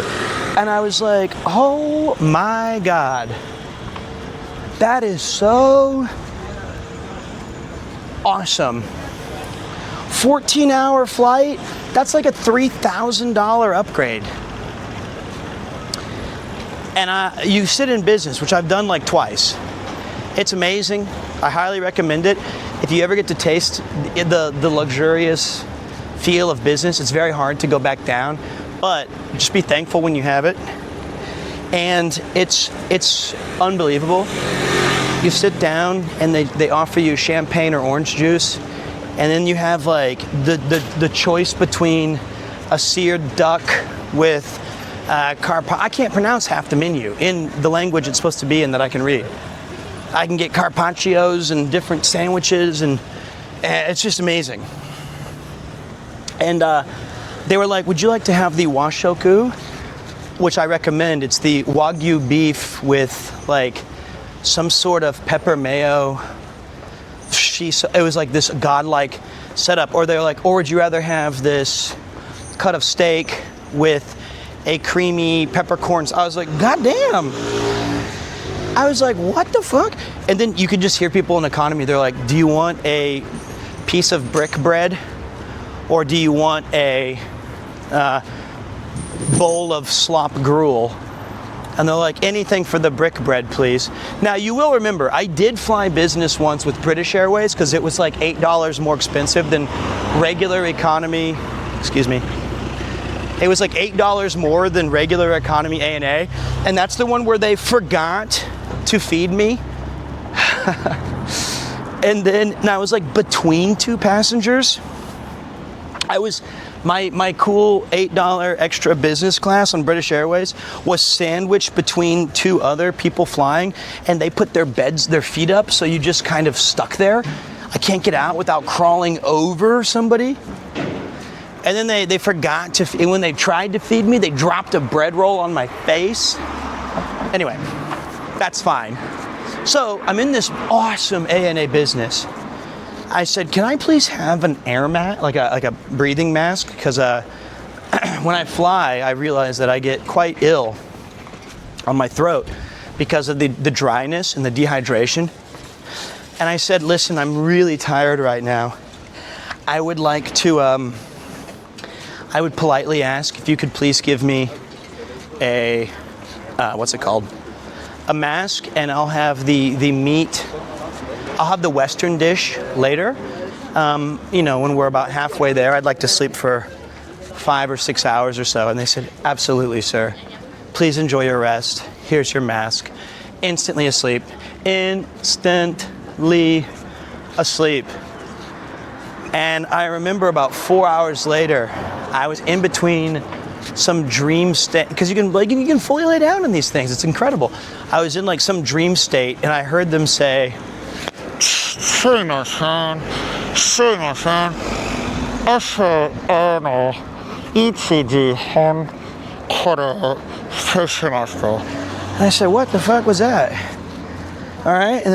somebody said, in my dream state, they said, excuse me, the local time in Tokyo is 1:30 p.m. And I thought, who cares? Who cares what time it is in Tokyo? We're going to Paris, baby. Paris is just around the corner. And I went back to sleep for a minute, and then later this woman came by, and she had the airline attendant, she had the wonderful Western meal, and she said, "Sir, I highly recommend you eat this now before it's too late." And for part of me, I thought, too late? What, did I sleep all the way to, have I been asleep for 14 hours? And I said, okay, hold on a minute. We got another incredible raid from Shy Thimbo. What's up? We're in Rotterdam. We're walking towards water. I'm gonna sit down and have a bevy, talk to you guys about my experiences. We still haven't even gotten to Rotterdam in the story yet. You know me, it's a walk and talk, so I just sit here and I don't shut up. But this has been fun so far. Welcome. I think I can see it now, guys. Also, based fountain. That's so cool, man. I love fountains because where I come from in Kansas City, it is known as the city of fountains. Now, I know what you're thinking, bro, that's Rome. And yes, I know that. But Kansas City has the most fountains in the United States and the second most in the world after Rome. At least it used to. So I have fond memories of these kind of fountains and seeing the running water. And like, it reminds me of like what a town square should be. It's like Gaston and Belle and the French, you know. You're having a good time in Rotterdam, Pete. I am, thank you. I appreciate you. Very much. I should have gotten some sunblock, I guess. I don't think it's that sunny, but uh-oh. So, wow. Hello, Mr. Look at that, guys. That's beautiful. Hi Pete, had a good time last night at PC. Always fun to hang with the P2 community. P2 community Was totally goated. worth getting home at 6 a.m. after missing 2 trains. Premier clown, premier smile. Well, that's not so bad. Okay, that's not a walkway. That's where you moor a boat. Okay, I thought that was going to be a river walk. That's awesome. Very, very happy to hear that you enjoyed that. So, back to a little bit of the story. The woman says, I highly recommend, we'll talk about Premier Con in a bit. She said, I highly recommend you eat your meal right now. And I said, oh my God. And I said, I'm like stumbling, and then the announcement comes on, and the guy says, we'll now be making our descent into Haneda Airport. The local time in Tokyo is 2:15 p.m. And I was like, Haneda? I was so confused. And I said, what the fuck happened? And I said, what do you mean? What did I? And then I thought, for some reason, I still just woken up, so I thought I like fucking somebody roofied me, and I just slept through the entire like trip, or I didn't remember it. I just didn't know what was happening. I just couldn't understand everything that was happening all at once, right? I was like, wait, did I do the trip? How was PremierCon? It was all at once. And then I like snapped back into reality, and I said, wait. Why are we going? Are we going back to Tokyo? And she said, yes, I'm very sorry, but there was engine trouble, so we had to turn around the plane, and we have to go back. All right, hold on. Let me see if you get. Whoa! Look at that. It's fucking. Squish. Whoa. That guy was fucking. It's lit.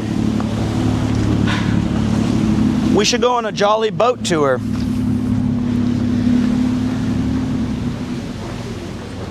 That was cool. Oh, it's a taxi. Cool. So oh, you're right, it's water taxi. And so I was like, oh my God, there's engine trouble? And I'm not like mad, right? I'm a little nervous. I'm like, uh-oh. I was like, what's gonna happen? She's like, I'm so sorry, I don't know any details right now. But as soon as we figure everything out, we'll let you know as soon as possible. And I said, okay. And like, I think, obviously the instinct, I'm not trying, I'm not like pissed off. I'm not like, oh, well, fuck it. Now my whole I'm like, okay, this is bad because I don't know what to do, and I don't know who to call, and I'm not very good at traveling, and I'm really stressed, but I'll figure this out. So I was like, okay. And we get back to Haneda, and they say, everyone please wait until 5 p.m. so that we can get you guys an updated information. So now I'm like, oh shit, 5 p.m. Now there's no way I'm gonna be able to make it to my hotel in my Eurostar in time for sure. And so I was like, okay, I'll start charging my Nintendo Switch Lite, started a wilderness farm on the Switch, and then I thought, all right, it's 5, no announcement. It's 6, no announcement. And then they said, okay, everyone flying NH215, we have secured another route to Paris. You're leaving at 9:45 p.m. So now it's about 12 full hours, more than 12 hours from when we were originally supposed to leave, right? Well, I guess we did leave. Like we did leave. So I go and sit, and I realized, I asked somebody, I go, excuse me, now suddenly I became very selfish. I was like begging and clinging and nervous. I was like, but please don't take the business class away from me. Please don't send me back to those people in economy. I was like, do I get to keep my business class? And they're like, yes, sir. We have more important things to worry about right now, sir. And I said, okay, I'll wait then. And I said, actually, if I have business class, does that mean that I also have access to the lounge? And they're like, yes, sir. And I was like, oh.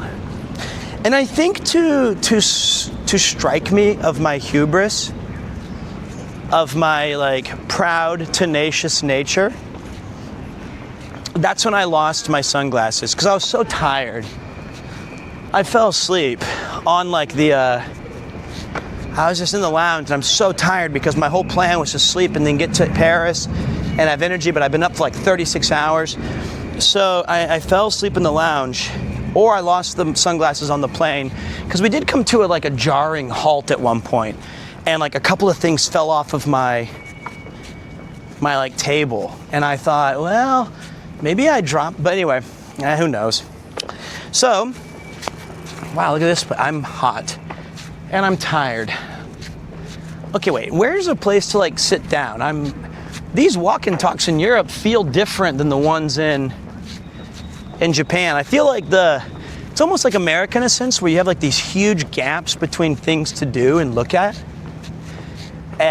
Whereas in Japan, I always feel like I'm constantly overwhelmed with attractions. Maybe I'm just thirsty. At least I'm not wearing jeans. Beautiful city though. I was telling some people, I'll get back to the story in a minute, but I was telling some people how much I love Rotterdam, and they were like, yeah, it's, Utrecht is much better, go to Amsterdam, and I was like, I actually really like this city. My first interest of it was when Connor, Rain, and I did the cycling thing. I mean, look how beautiful this is. That's so cool. I love the idea of a city that has a massively important river running through it. It's such a touchstone to like the ancient times. And I know that Tokyo has like the Sumida River, and the Nakameguro, or the Meguro River, but like the Thames or whatever, like these obviously extremely relevant and awesome rivers that have been a part of the geographical design for thousands of years, and we just build around it for things is so cool. Okay. I need a drink. And I don't mean alcohol, I mean I'm just thirsty. And I don't see anything in this area that is indicating that we're... Hold on, I'm gonna put my phone away for a second. And I'm gonna turn around in case I drop I need to move my microphone up.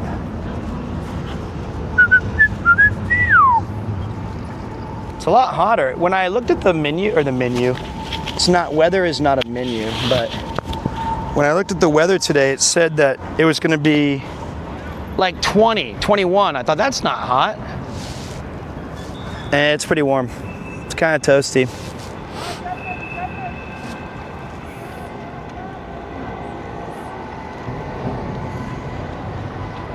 All right.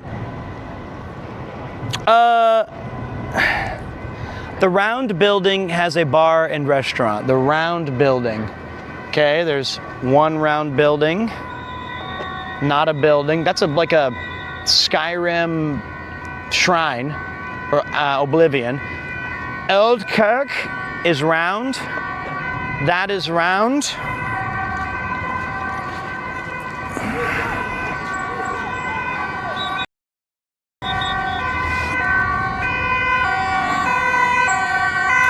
Siren if you're fat. Kurdo Kinraid. All right, let's take a look. Let's go this way.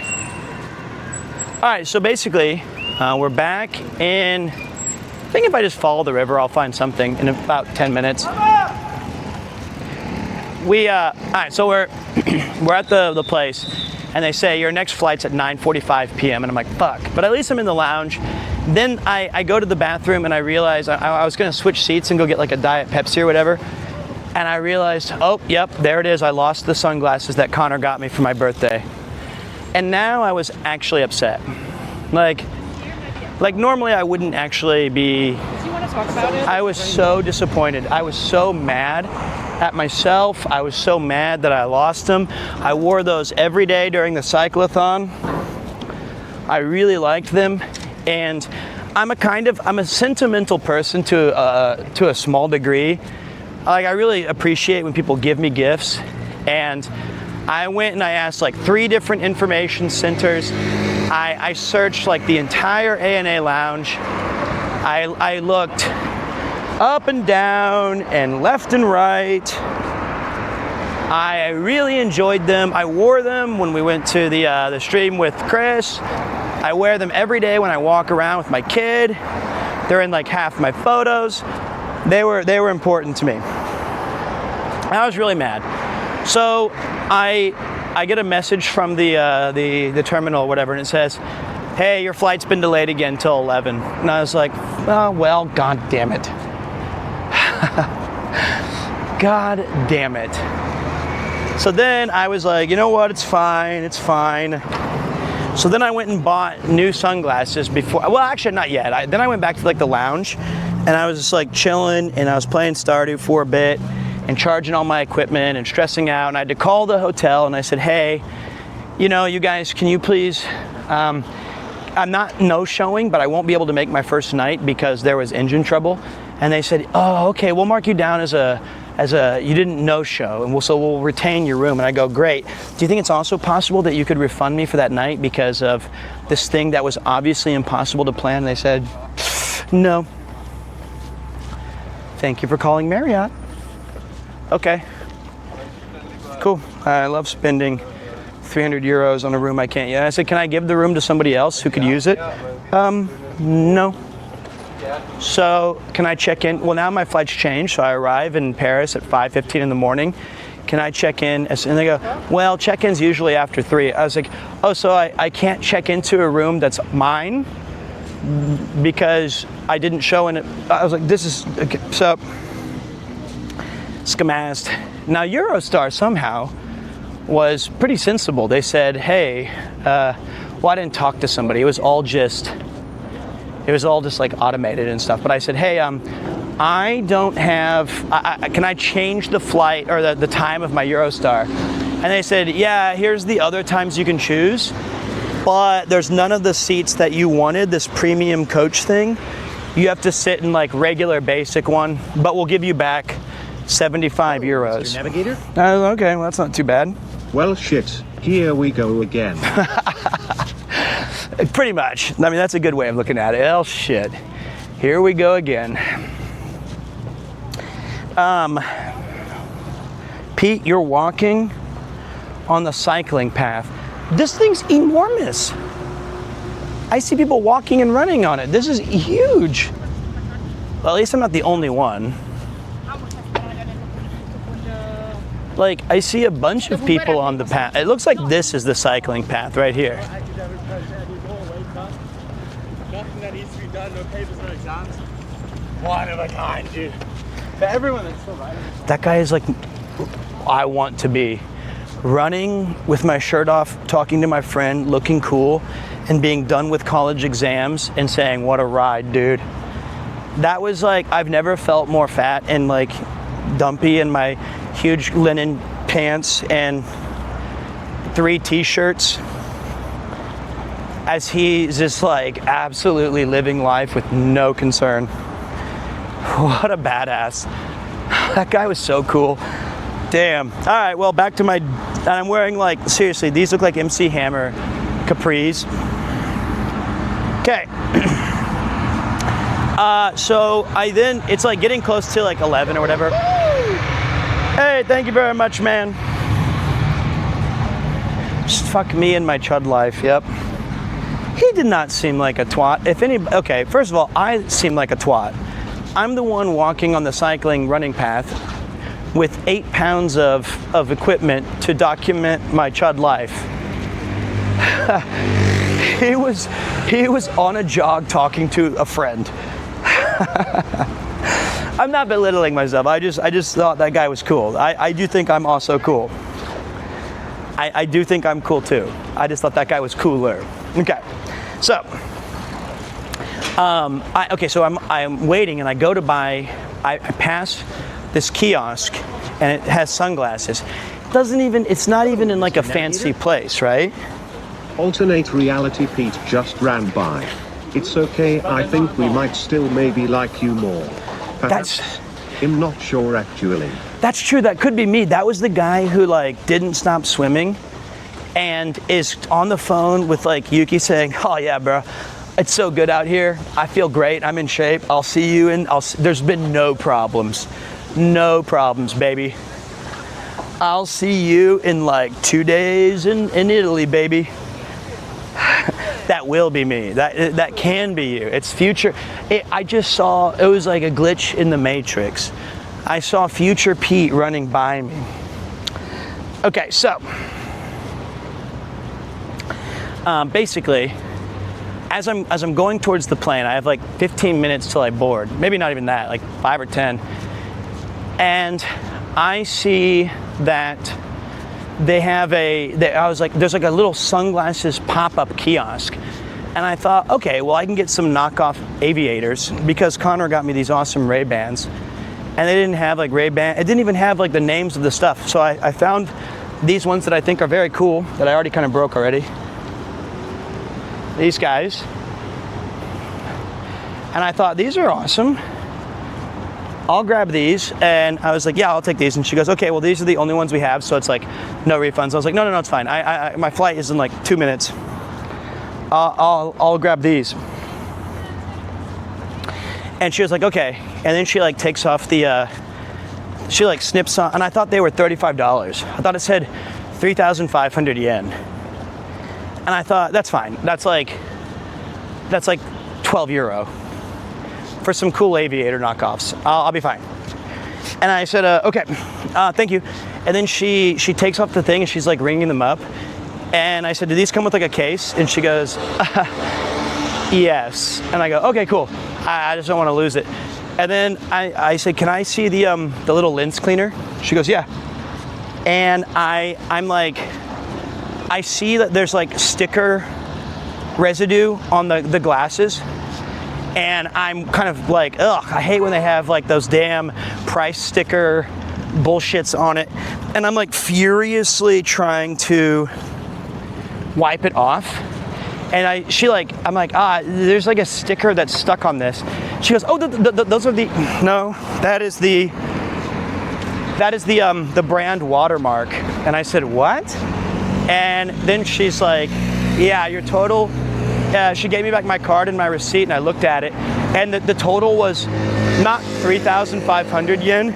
They were 3,500. They were $35,000, $350. And this watermark, this annoying watermark, was like a Burberry thing.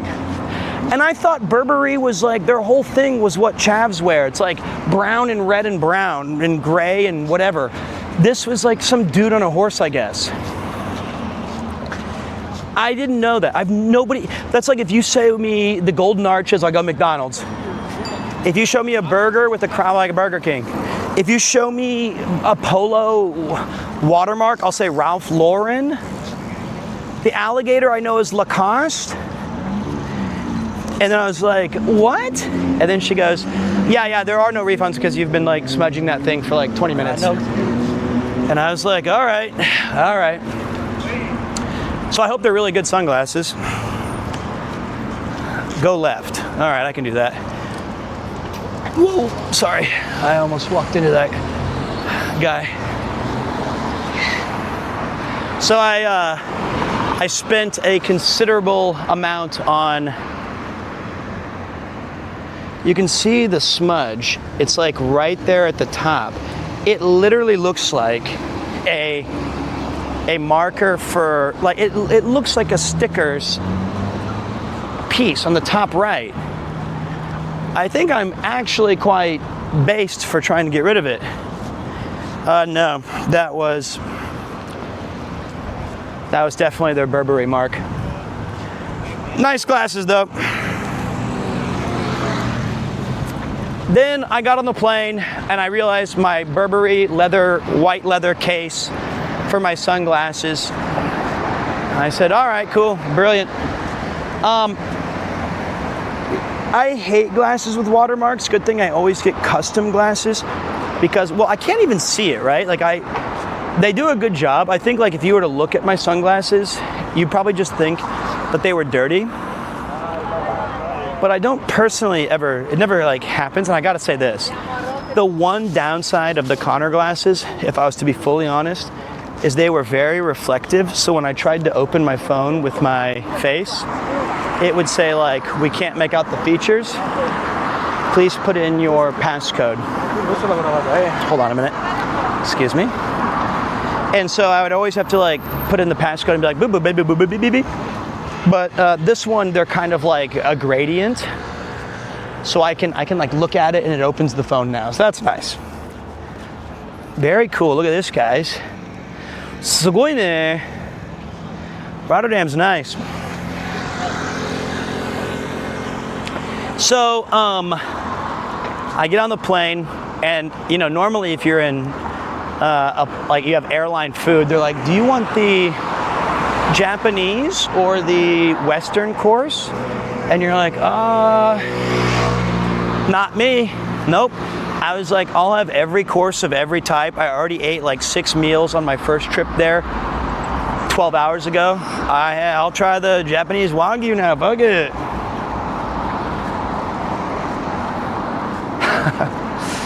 Doesn't matter to me. I already ate it all. I'll have it again. Wow, this is, oh man, I'm tired. How long have I been walking? Not even that far.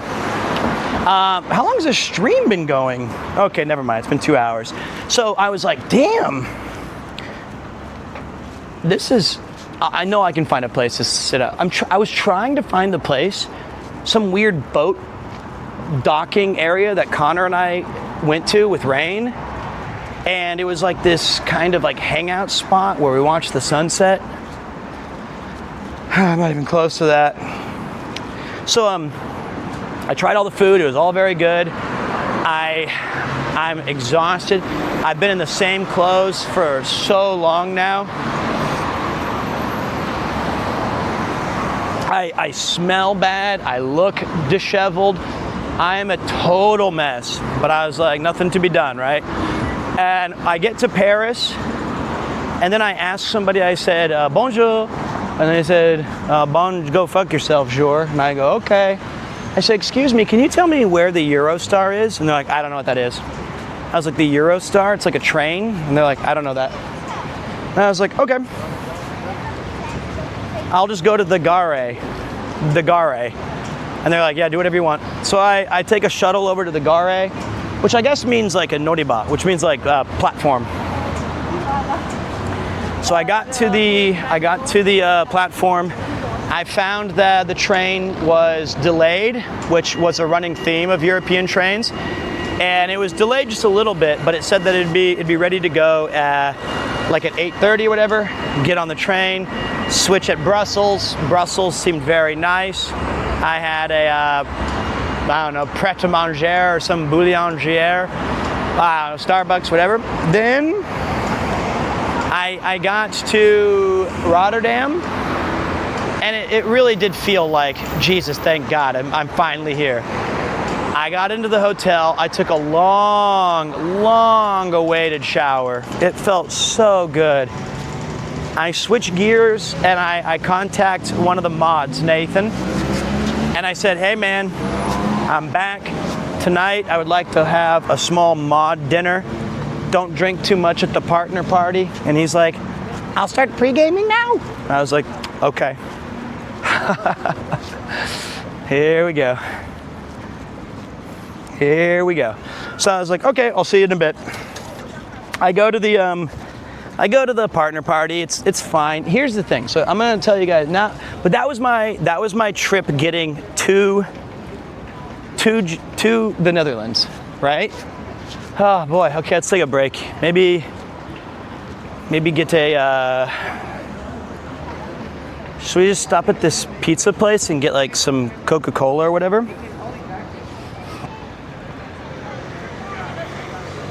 I think this would be fine, right? I don't know if this seems like a decent place to... I'm not gonna eat yet. Maybe I can chill out for a minute. Just sit. Hi, can I just sit wherever? Oh, thank you so much. By yourself or are you? Just me. That sounds good. If you want, you can pick around the table. You can sit over there. Let's go over there. Thank you.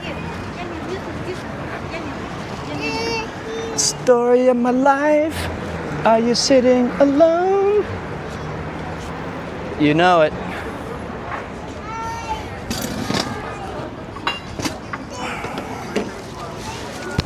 She doesn't know I have 3,000 friends with me, though.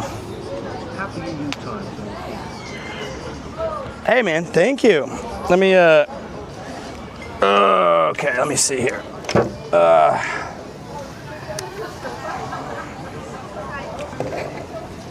Okay. Okay, now wait. This chair is splitting, so if it breaks, it's not because I'm Omega Big Back. It was pre-split.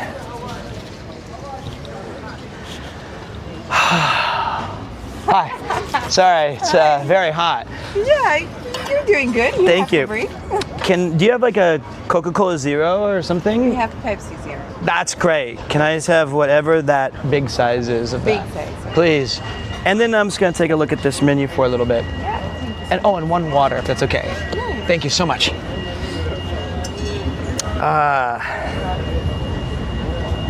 I can't wait for that Pepsi Zero, which I actually prefer as well. So, are we looking good? Is the shot? Is it like a nice vista? Or do I need to make some change? I wanted it to be like, you guys can see more of the city and I'm in like a corner of it. Perfect, okay, so. Oh, my throat's kind of painful. Those sunglasses are really nice despite the story. Thanks, man. I'm glad somebody said it. And, all right, so basically, shirt looks good. It's a little sweaty, but you know what? Linen feels good. You know, look good, feel. I actually might get a pizza, F it. I love pizza. Pizza Bambino, mozzarella, tomatoes, salami, ham of champignons. Oh, it also says in English. Oh, let's stick to the English. Ooh, look at this. Spinach, sweet peppers, onion, and mushrooms. That sounds awesome. Right? Spinach, sweet peppers, onions, and mushroom? That sounds good. Or maybe I get margarita. I mean, a margarita pizza is just like, oh, goodbye, future shirtless me. Look, this is the first day, officially, this is the first day that I'm on vacation. Oh, thank you.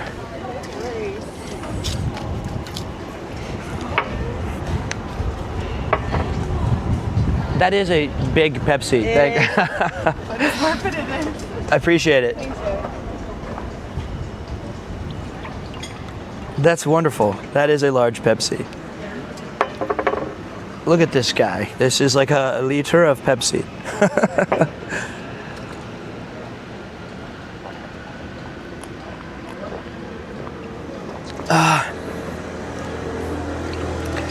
I'm definitely dehydrated from PremierCon. So, okay.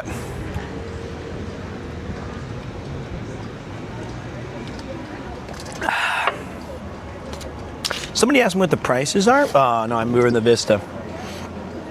And prices, oh, I had it right. I think showing a little bit more of the, nope. That's good.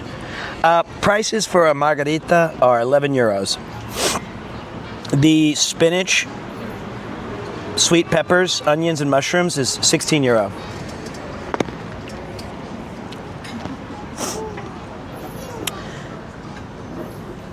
What is, oh, rocket is lettuce. I remember that. Oh, listen to this though. Burrata and Parma ham. That sounds pretty good too. They also have antipastini, baked mushrooms, garlic, and olive oil. Okay, these are. I think we either go margarita. It's arugula. Okay. I think I either go.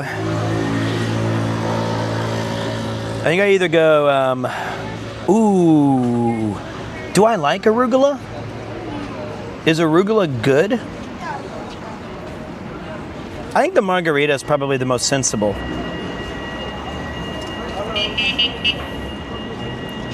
Because this one is called eggplant and rocket, the melanzane.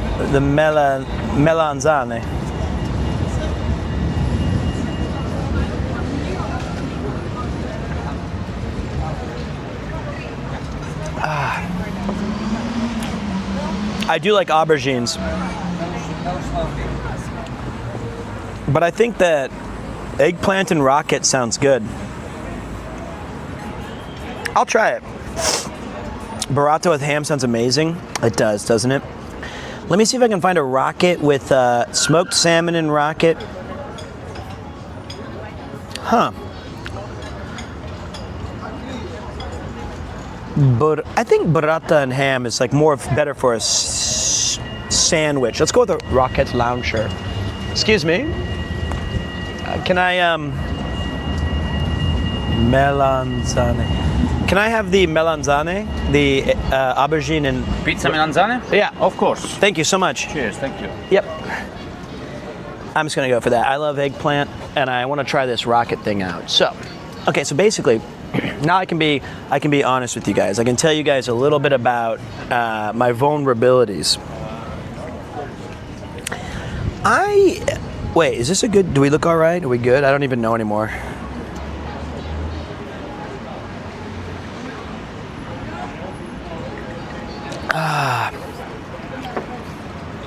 I think we're good. TwitchCon gives me an extreme amount of anxiety. I think if you were to ask most of my friends and colleagues and family, they would say I'm extremely extroverted. Like I am like annoyingly extroverted. That I am unafraid to network. I love to talk. I love to tell stories. That I am a natural like conversationalist, which is true. I do feel that way, but I absolutely despise doing it under the guise of like how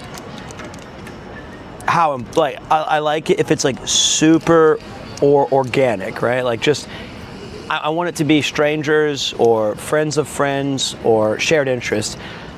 But I don't want it to be about what you do, who you know, and all that stuff that is not, and that's not like TwitchCon exclusively, but it is a part of networking with other creators.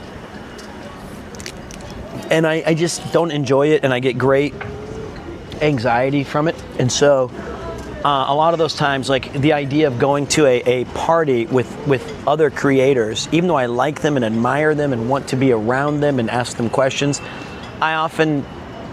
I revert back to like child sandbox Pete, where I don't talk a lot, or I sit off to the corner, or I just feel really anxious. And then TwitchCon is a pretty big extension of that. Like it's just such a tough thing for me to overcome. Luckily, I know I have a really cool support staff with like Nick Luke, who's my rep back in APAC, Asian Pacific, Australian stuff, and like he always gets me into some really cool roundtables and stuff, and I want to do panels. But like the partner party, I immediately just go like straight upstairs and I hide from like everybody. You can ask Nathan, you can ask Carlton, you can ask everybody. It's like I walk in and then I immediately grab a beer and then I retreat upstairs. And then I just wait and then I leave. So the thing was, after that, but I did go and I did say hi to some really awesome people, and I got to see some creators I haven't seen in a minute.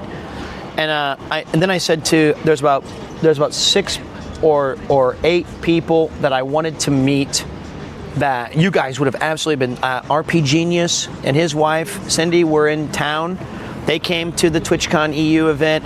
I was so, because he was like, damn, I thought I told you. And I was like, you didn't tell me that? You didn't tell me? The last message, I had to go 6 or 8, yeah, I know. I was like, the last thing you told me was like, thanks for hosting me in Tokyo, fam. I had no idea that you were gonna be there. And so I was so excited to see him, and I got to visit with him, and then I talked to some of our moderators, Mifu Tail, DG Medic, Nath Exon. Freya couldn't make it yet. Banana couldn't make it. They weren't there. Kleben wasn't in town this year. And Loose Critical was not as well. Or Cousin Jeff, I guess. He's a mod. So, like, I was excited to see them. And I also invited a couple of people that I've known from the channel who've helped behind the scenes a lot. Your Ray McCools, your Arthur Pandavirius. These guys do some stuff in addition to just being awesome viewers and longtime friends of the channel. They also do help a lot with some stuff. And I said I did meet Kronos, but I felt so bad because I'll get to that. I did meet Kronos, but I'll tell you in a minute.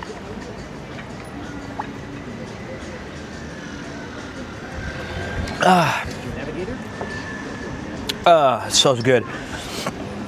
Let me see here. That happened to me at San Diego, and it turned out I was standing in line right next to the people I wanted to meet up with. That does happen a lot as well. A lot. And so, okay, I go meet them, and I have about 3 beers. So I'm not like, and they're not like these big. They're like uber watered down ones. And then I slowed down, and I was talking to RP Genius and his wife, and then Nathan shows up, and I was like, what's up, dude? Okay. And Elijah was there, like all these people that I know. And I said, I'm gonna go now to meet the mods and the friends. That's like in this one pub in the middle of nowhere near the Rotterdam Ahoy. And I start making my way down there. It's about a 15-minute walk. I finally get in. I'm really thirsty. I haven't even, let me clean this up really quick. Thank you. Thank you. I'm dashing there, and we have like this outdoor seating, right? So we're outside. Then you have to like cross a small street. There's another terrace, and then you go into this ancient kick-ass kind of pub with like a pool table. It almost looks like it would be better suited to be like on a villa or like in some sort of Bali or Hawaiian. Had real like relaxed vibes. 3 or 4 dudes hitting pool. We do not care, you have to come to this spot in Amsterdam. It was amazing as hell. The Dungeons of Amsterdam or something. See, this is where the stories often break down. People tell me to go places and they can't even remember the damn name. What a ringing endorsement. You gotta come to this spot. I really love it. It's called I don't fucking know.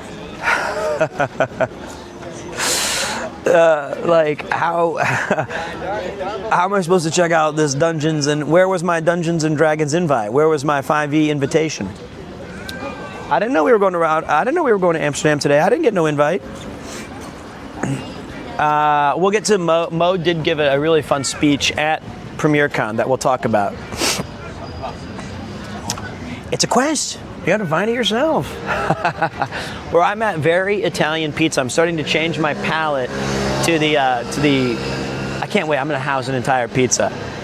We thought you were leaving. No, ma'am. I'm leaving for Venice tomorrow morning at 7, and I was gonna do one walk and talk stream here in town, so that I could regale people with my TwitchCon experience and the PremierCon experience, and then.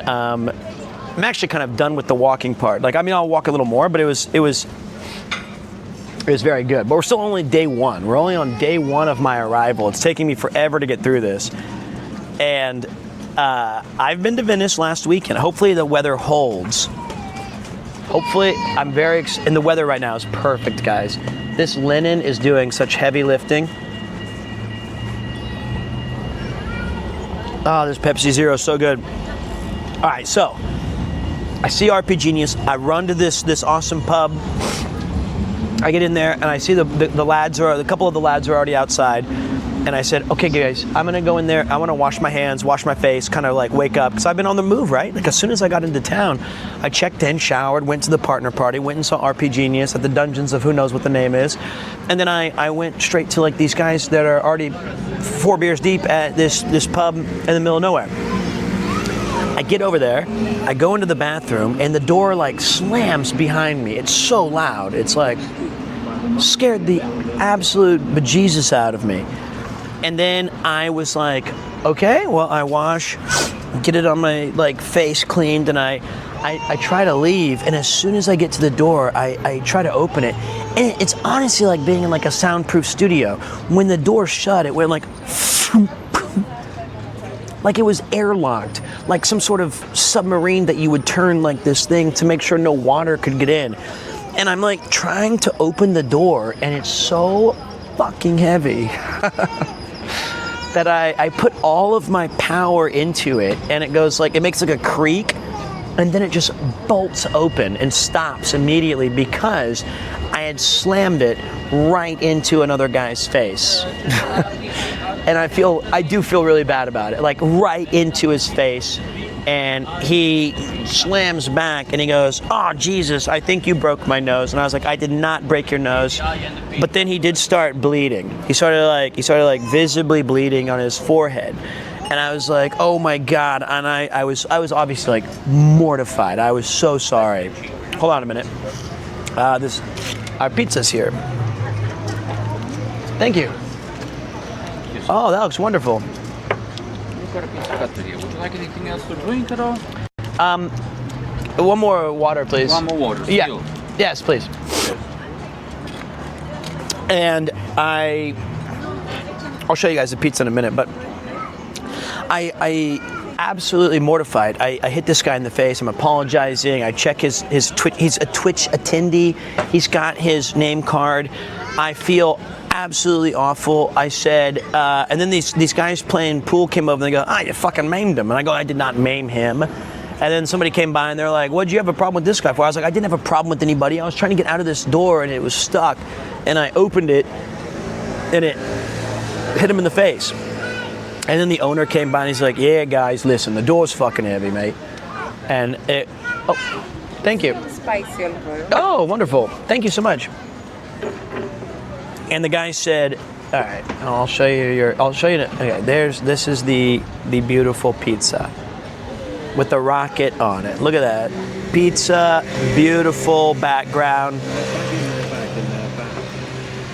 Doesn't that count as assault? No, an accident is not assault. That is actually insane. So I said, I'm really sorry, mate. Can I get you guys around? And they put a plaster, and then the cut wasn't that bad. It was just the initial blood that scared me. But it was like, it had a little cut on his forehead. And then I thought, he's just gonna leave and like go do his thing. Whoa, Joe G. Thanks, man. That's very kind of you. Pizza, I don't know. Thank you so much. Thank you. I'm gonna start cutting it. I don't think he'll have a scar, actually. Arigato, thanks. And the thing is I gave them my contact information. I apologized profusely. All of his mates were like, fuck it, doesn't matter. We're from the Faroe Islands. This is nothing. Our mate's fine. And I was like, do you guys want me to close out your bill? And they're like, close out the bill? We're just gonna keep drinking, man. And I was like, okay. So those guys stayed until like 1:30 in the morning, just drinking. But anyway, I don't want to regale you of this horrific story of where I maimed a guy and ruined his night. Hopefully, I mean, I genuinely felt just sick to my stomach how badly I felt for the guy. And I think everyone could acknowledge that I had no ill intent to maim somebody's face. If it happened to me, I would have also been like, nah, it's all good, I understand. But I probably would have immediately gone to like the doctor because I'm just a bit of a scaredy cat. It happened to me when I was a teacher in Japan. When I used to be a teacher, I got elbowed in the face by a kid while we were playing basketball, and I didn't say like, hey, thanks for giving me 2 root canals. That's assault. It was an accident. You know, I don't get mad when those things happen. So, really crazy experience though. Absolutely wild. I couldn't believe it. This is like the trip from hell that I cannot seem to extricate myself from. I've lost my sunglasses, I lost my flights, I lost my hotel, I've lost my train tickets, I accidentally hit somebody in the face with an iron door, and I'm just like, this is day one. This is day one. All right, let's try this pizza. Here's the rocket, aubergine, arugula. Huh?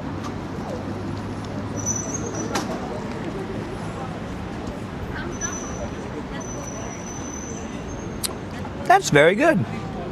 Wow. It's quite light. It's very thin. Yeah.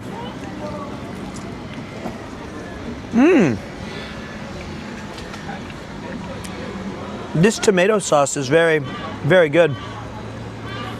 It's kind of sweet. I quite like the pizzas that you know, if you get like a Papa John's or a Pizza Hut extra cheese, it's got that white, heavy cheese on it. But this one is more like sweet tomato sauce with like sprinklings of cheese. I quite like that pizza more.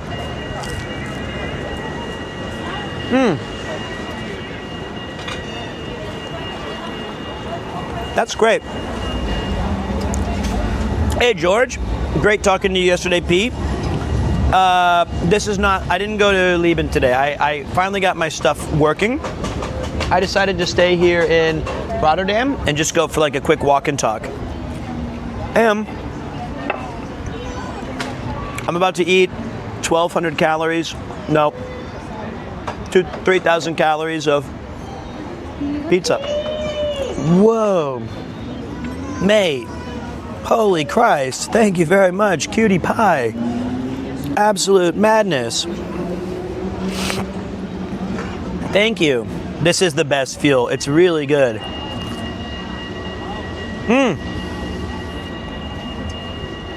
Also, until today, I did not do anything. This was my first day where I finally feel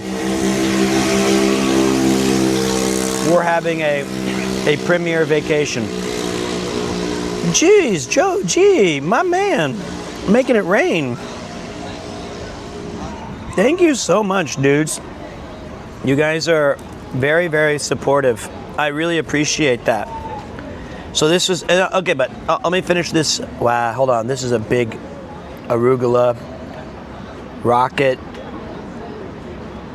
aubergine.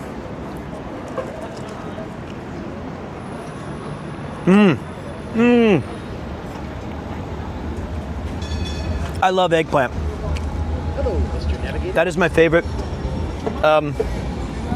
vegetable. Let's try a little of this spicy stuff. They gave me Levante.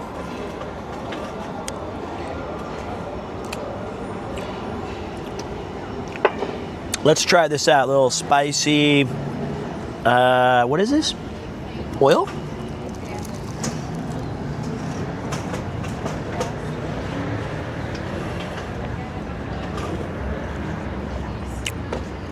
That's perfect. That actually enhances it just a smidge better to where I prefer it. It's not even that hot. It's not actually spicy. It's just got a nice little aftertaste that tickles the tongue. So you get the sweetness of this tomato, the crunchy, veggie-ish arugula and aubergine, and then just a little bit of a kiss of spiciness that lingers an extra minute. Say no more. Okay, so basically I'm uber stressed about TwitchCon. I'm trying my best. I'm trying to make sure that I enjoy it, but I'm honestly just in my head the whole time. I just smashed a door in some poor fellow's face who was very kind. They were very understanding people. Thank you to them if they ever see this channel. I really appreciate your guys' patience. I go home at like 2:30 with the lads, right? And we had a great night, and I get all the way back to the Marriott, which is where I'm staying for a variety of accidental reasons that I'm not even going to get into. And we get to, I remembered that years ago when I was here, the very first time I came to Rotterdam, or no, it was during the Generational Welsh. I can't remember. It was during the Generational Welsh. So it was last, I can't remember, was it Generational Welsh or? It wasn't. It was the very first year I came to TwitchCon in Rotterdam, so 2 years ago. I asked Connor, what hotel are you staying at? I'd like to hang out with you because I don't know what I'm doing. And I'm like, you're like my older brother at Twitch, which is weird, right? Because I'm 10 years older, 13 years older, 15 years older than him. But I wanted to be like, and he was like, yeah, I think I'm at the Hilton. And I was like, okay. He's like, I don't know, some place that Twitch put me in, because he was doing a bunch of events. And I said, I'm already in the Marriott. Are you sure it's the Marriott or is it the Hilton? He's like, Hilton. And so I cancel my Marriott ticket and I go to the Hilton. I move it over there, and I was like, it's a little expensive, but I can make this work. I can do this. This is for I want to be with my bro. I want to hang out with Connor. And we get there, and he's like, as soon as I arrive, he's like, oh, hey, sorry, I'm in the Marriott. No. You idiot. You actual idiot. So the place that I'd already had my cheaper ticket that I canceled, and then I'd moved to the Hilton, he was like, oh, yeah, I don't know why I said Hilton. I have actually no fucking clue. I'm so sorry. And so I was like, okay. Sorry. Yeah. Yeah, what's going on? Can I say hi? Yeah, sure. How you Because doing? for some reason, every time I'm at GG, no matter which TwitchCon, you always pass by and I can never say hi towards you. Really? Yeah. Well, this time you passed by, so it's great. My friends are eating right there, so Are you gonna? I just came from the train station. Are you gonna join them? Yeah. Okay, so I just want to say a quick hi. yeah. Just enjoy your food. No. Here, you know what? Yeah, you got to try a slice. I can't eat this whole thing anyway. So here, you can give a taste test. There you go. Sure. This is it's rocket and arugula. So it's like it's eggplant and arugula. Okay. So buon appetito. See what you think. It's quite good. It's quite good, right? Mm-hmm. So I already gave my opinion. What are you liking about it? I like the arugula actually on it. Okay. Yeah, it tastes like quite sweet. That's what I said, right? The tomatoes like kind of sweet. Yeah, it does. So it's kind of refreshing. By the way, thank you. No, it's my pleasure. I'm glad that I have to eat this first. I feel a lot better if I don't eat an entire pizza, and I can say I shared it now. So you can go join your friends, though. I'm glad I got to meet you, but By the way, I want to blame you one thing. you're gonna blame me? Okay. I'm ready. I get addicted by Everything is Crap. To which one? Everything is Crap. Oh, that's a great game, though. Yeah, because I watched you playing it, and then I started playing it, and I got super addicted by it. Everything is Crab and Stardew Valley, Yeah, Uma right. Musume. I'm just a degenerate gamer, and I'm like spreading off all these cool games. What pressure did you get to so far? I played it like 5. Okay, that's not bad. Yeah, I'm at like 6 or 8 or something, like somewhere in that range there. So I'm a little bit ahead of you. Yeah, but only my work got me occupied. So. Did you also? It looks like you went to TwitchCon, yeah? Yeah, I did. Good experience. Yeah, I did. I had some good. I finally saw some homies from Reno's community Oh, great. that I've never met, and like I said, every time I'm at a GG booth, Oh, I yeah, see yeah. You, you pass by, and it's like Pete, and you just keep walking. Well, now hold on a minute. Hold on. I do not. He does I not didn't yell, shout I was Pete. whispering, like, yeah, Pete. he said it to himself, and I did not just bro. walk by. No, bro. Because I feel like I was outside of the GG booth there, or the GamerSubs booth for like 25 minutes yesterday, talking to, because she was doing like a signing thing. Mm-hmm. I was there for like half an hour, and The fun part was, I was literally in front of the line. I saw you passing by. I was like, here he goes again. And at this point I left, and apparently there were some people that I also know, and they told me like, oh yeah, he was here later. Yeah, that's what I'm talking Like, about. Really? Did you really? See, I did not hear my name and then start running away. So, Anyway, it was a pleasure, man. it was a pleasure. Thank you for the pizza Next again. time you see me, shout that really loud. I'm in NA. I might be joining. I don't know. It's kind of far, so It is. EU's my favorite. But if I see you at NA, make sure you say it very clearly. But I will do that. All right, boss. Have a good one. So, I do not like too small. I got big things to do. Anybody? I do not. What a great guy, though. I hope he enjoys his time with his friends. And where was I? I was talking about something silly.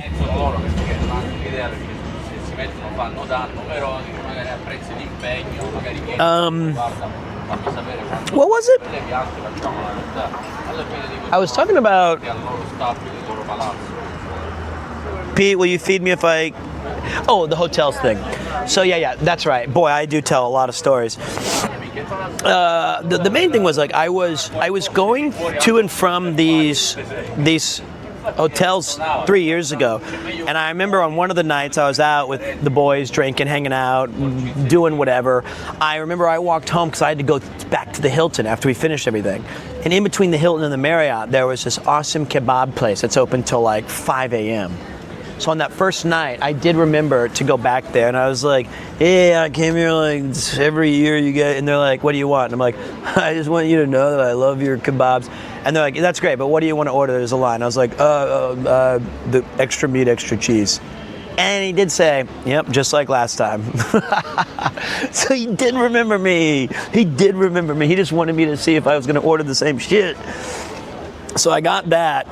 And it was like, I instantly took that back to my hotel room, and it was just a disgusting meal. And I realized, like, I love it, it tastes good, and it's like filling, but I also don't like it because it's so creamy and meaty and cheesy, and it could easily be half the size, and I'd be satisfied. I'd be like, that's all I needed. But no, I still went for it. And then the next day, I went to TwitchCon pretty early, and then anybody who looked at me, anybody who talked to me, I immediately ignored them and walked in the opposite direction.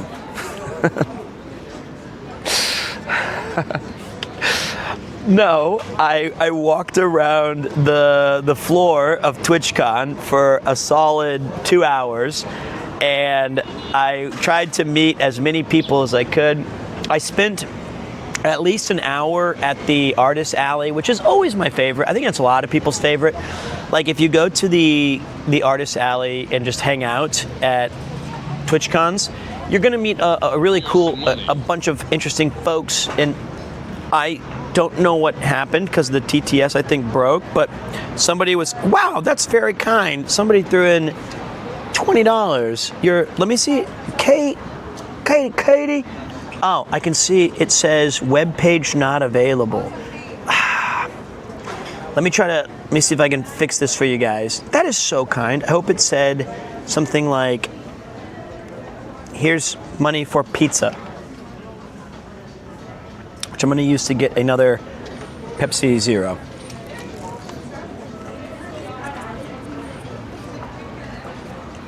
I tried to refresh.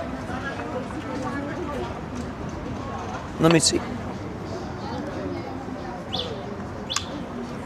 Uh-oh. 46% battery, okay. Here's money for your first espresso in Italy. Thank you. I'll buy the whole family an espresso set. So, very much. Hold on a second. Excuse me.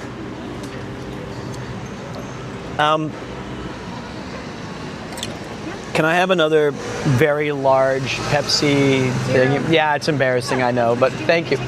Yes, please. Thank you. So I met all these people on the floor, and then I went back to this lounge, and I had this chicken sandwich. This chicken sandwich was insane.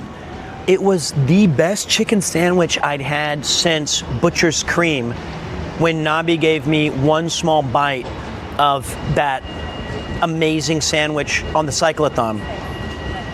And I asked the catering staff, I go, what the fuck is this? And they said, yeah, these chicken sandwiches are good, right? And I was like, yeah, this is crazy.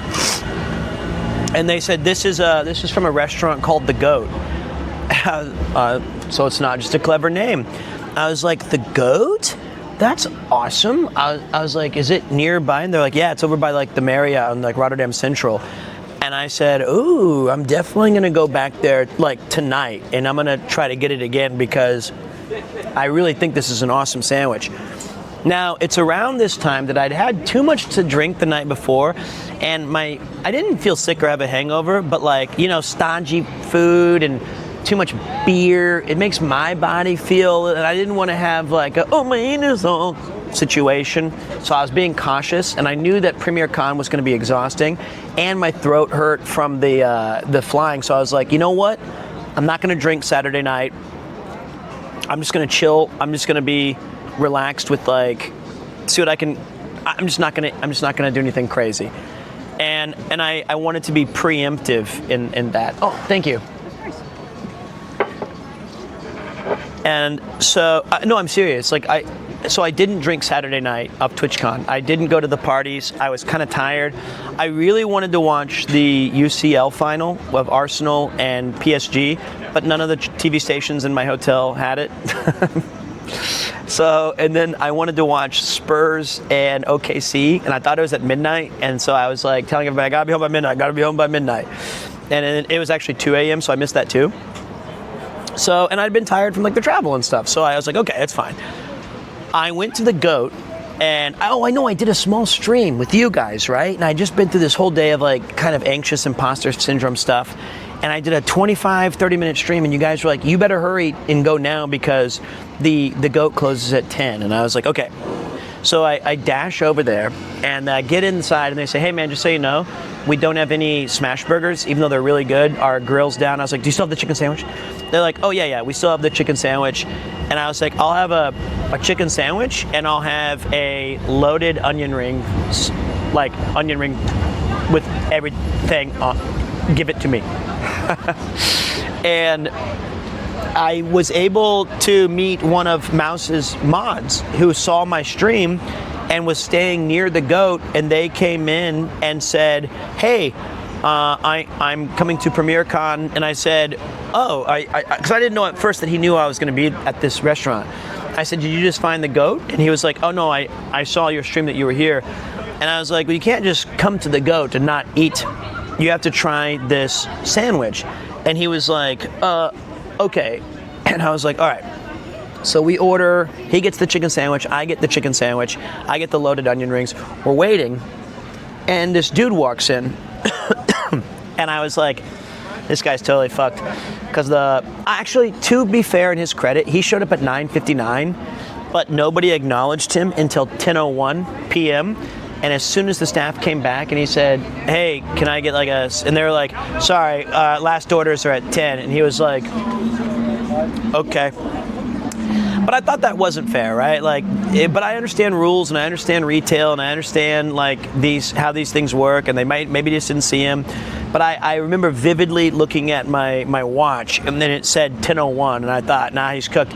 So I told him, I said, hey, dude, and he was like, yeah. And I said, this is weird, I know, but this place is really good. If you want, I can cut my sandwich in half, and I can split it with you, because there's just no way I'm going to be able to eat fully loaded onion rings and this enormous chicken sandwich. He's like, are you sure? And I was like, yeah, it's cool, man. And I was like, I could have sworn I saw you at TwitchCon or like one of the parties or something.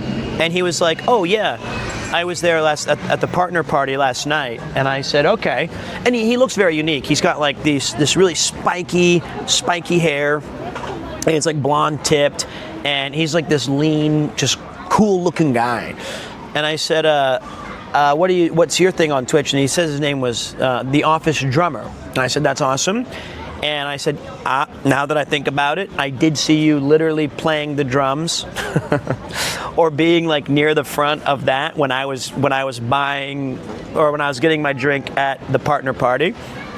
And we got to talking, and what an awesome guy. He was like super friendly. We shared the sandwich. We got to talk with the Mouse's mod, and the three of us just chilling, swapping stories, and hopefully having a good experience. And I said, hey man, if you're free tomorrow, there's Premiere Con. If you want to swing by. He's like, what's that? And I was like, well, I self-indulgently rent out a pub in my honor for the entire night, but it's really for the community and stuff. And if you want to join, you're more than welcome. And he was like, oh cool, I'll try to stop by. And we ate our sandwich. It was very good, and also there was no way I was going to be able to eat that. And so I'm talking to RP Genius, like right before I met Office Drummer. We were waiting for our food to be made, and I was like, hey man, I know that you're over by the Rotterdam Ahoy. Like his hotel was way over by the other place, and I was over by the station. It's like like an hour and 20-minute walk, 20-minute train. And I said, hey, where are you at dinner? And he was like, I don't know, man. I'm at the Fat Fox. And I was like, did you call me a fat fuck? And he was like, the Fat Fox. And I was like, oh, the Fat Fox, okay. And so I opened up my Google Maps, and I'm like, Fat Fox, go. And my map like moved around and like jumped left and right, and I couldn't understand. It was like 1 minute. And I said, what? And I was like, fat? I thought it was just calling me fat. And so I was like, no, you found it like 1 minute away. Just like touch your arms or something. And I said, no, where's the Fat Fox? It was right next door to the goat. And because he was like, I'm at the Fat Fox. And like 30 seconds later, I just walked in and was like, yo, Mo, what's up, man? Thanks for letting me know where you're at. And he's like, damn, how'd you get here? And I was like, I don't know, I just wanted to come say hey. And so he was like, what the hell? Because it's really far from his place, and the goat was like 30 minutes from me, so we just happened to be on the same street, right next door to each other. So, pretty dang awesome, if I do say so myself. And then we got, after we finished our chicken sandwich, we said goodbye to Mouse's mod Martin, and I said goodbye to Office Drummer. He had some cool shit to go do, and I was like, I'm going to bed. But then RP Genius, Cindy, and I talked for a bit. Walked back to the hotel, and RP Genius got slapped by a woman. How does it feel to win the biggest Chad of the year? 6th time in... Well, it's not the 6th time, it's the 4th time, and I've already seen the hate comments saying, can we stop with this sick joke that Pete's a Giga Chad? And I'm like, now, wait a minute. Let's not turn against our hero just because I'll explain the thing. Oh yeah, sorry. So basically, it's nothing salacious. His wife was there, but it wasn't his wife who slapped him. So we go to the Marriott, and we're sitting outside, and they were like, let us get you a beer, man. You know, we owe you for Tokyo. And I said, honestly, I'm really not looking for any alcohol tonight. I would love to have like a carbonated water and some Pepsi. And then we were like, okay, let's do that. So we went in and got a couple of waters, some Pepsis, and we're sitting outside. And I remember, like, as we're walking to our seats, there's these rats that are scurrying around the outside. Because right near the station, it's right near a major thoroughfare. It was like these little mice are running around. And it's like 11:15, 11:20 at night, and these two women come outside, and I think her friend wanted to have like a smoke or something like that, and her friend says, oh, come on, stop being a baby. And there's this really kind woman that goes, she's holding a margarita of some sort. She goes, I'm not taking another step, I just saw a rat. And Mo was like, hey, don't worry about it, man. He's like, these rats are running all over the place. I saw one over where you were at. I saw one where over you were at. They're not over on this side, though. And she's like, I'm not coming near those rats. I don't like rats. And he's like, no, come on, man. And she was like, stop being such a baby. Her friend was like, come on over here. And so she was like, okay. So she like scurries over, and they like talk for a minute. And then Mo was like, see, I told you. And then as we're kind of talking about 15 minutes later, the girl finishes like her margarita and their smoke, and as they're walking, a rat like like ran over her shoe or something, and she like screamed and like smacked Mo on the arm. She said, "You said there was no rats over here." And he was like, "Damn, I didn't know." And so we had some fun with that. And he was like, you can hit me here too if you want. And Cindy was like, cut it out. You know, we were all joking and laughing about it. And it was super fun. We had a great time chit-chatting to the max. Poor old Mo getting hit and bullied by everybody. He just can't stop getting bullied. Just a little ratanas. They ended up, and then you know what was the most incredible part? If you saw this year's TwitchCon EU, if you followed any of the live feeds, it was like omega focused on, do not call that a quote black scent. It's Mo, he's my friend. Did you ever hear how he talks about me? He goes, hey everybody, it's me, Peter. All right, he's my friend. If anything, his impersonation of me is significantly more offensive in my eyes. Thank you.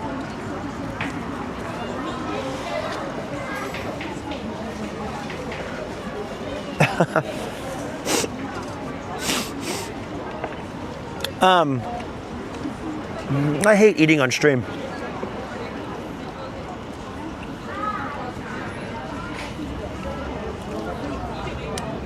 Okay. What's up, JJ? How you doing, boss? We had this great time, and the people, those two women, actually, if you watched any of the TwitchCon EU stuff, it was very Minecraft focused. Mid-offs, speed runnings, like PvP, tons and tons and tons of stuff that was Minecraft focused, and they had an amazing Minecraft arena.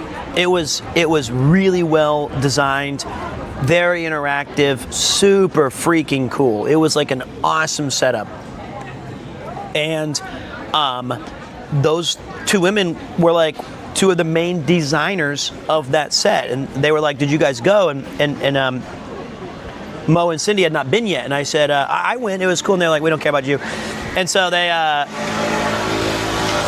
gave Mo and Cindy like these cool Minecraft bracelets and told them to go, and they gave them some tricks, and I was like, what about me? I actually went. Wait, 1 minute ago you slapped him because he lied about the rats. Why am I the bad guy now?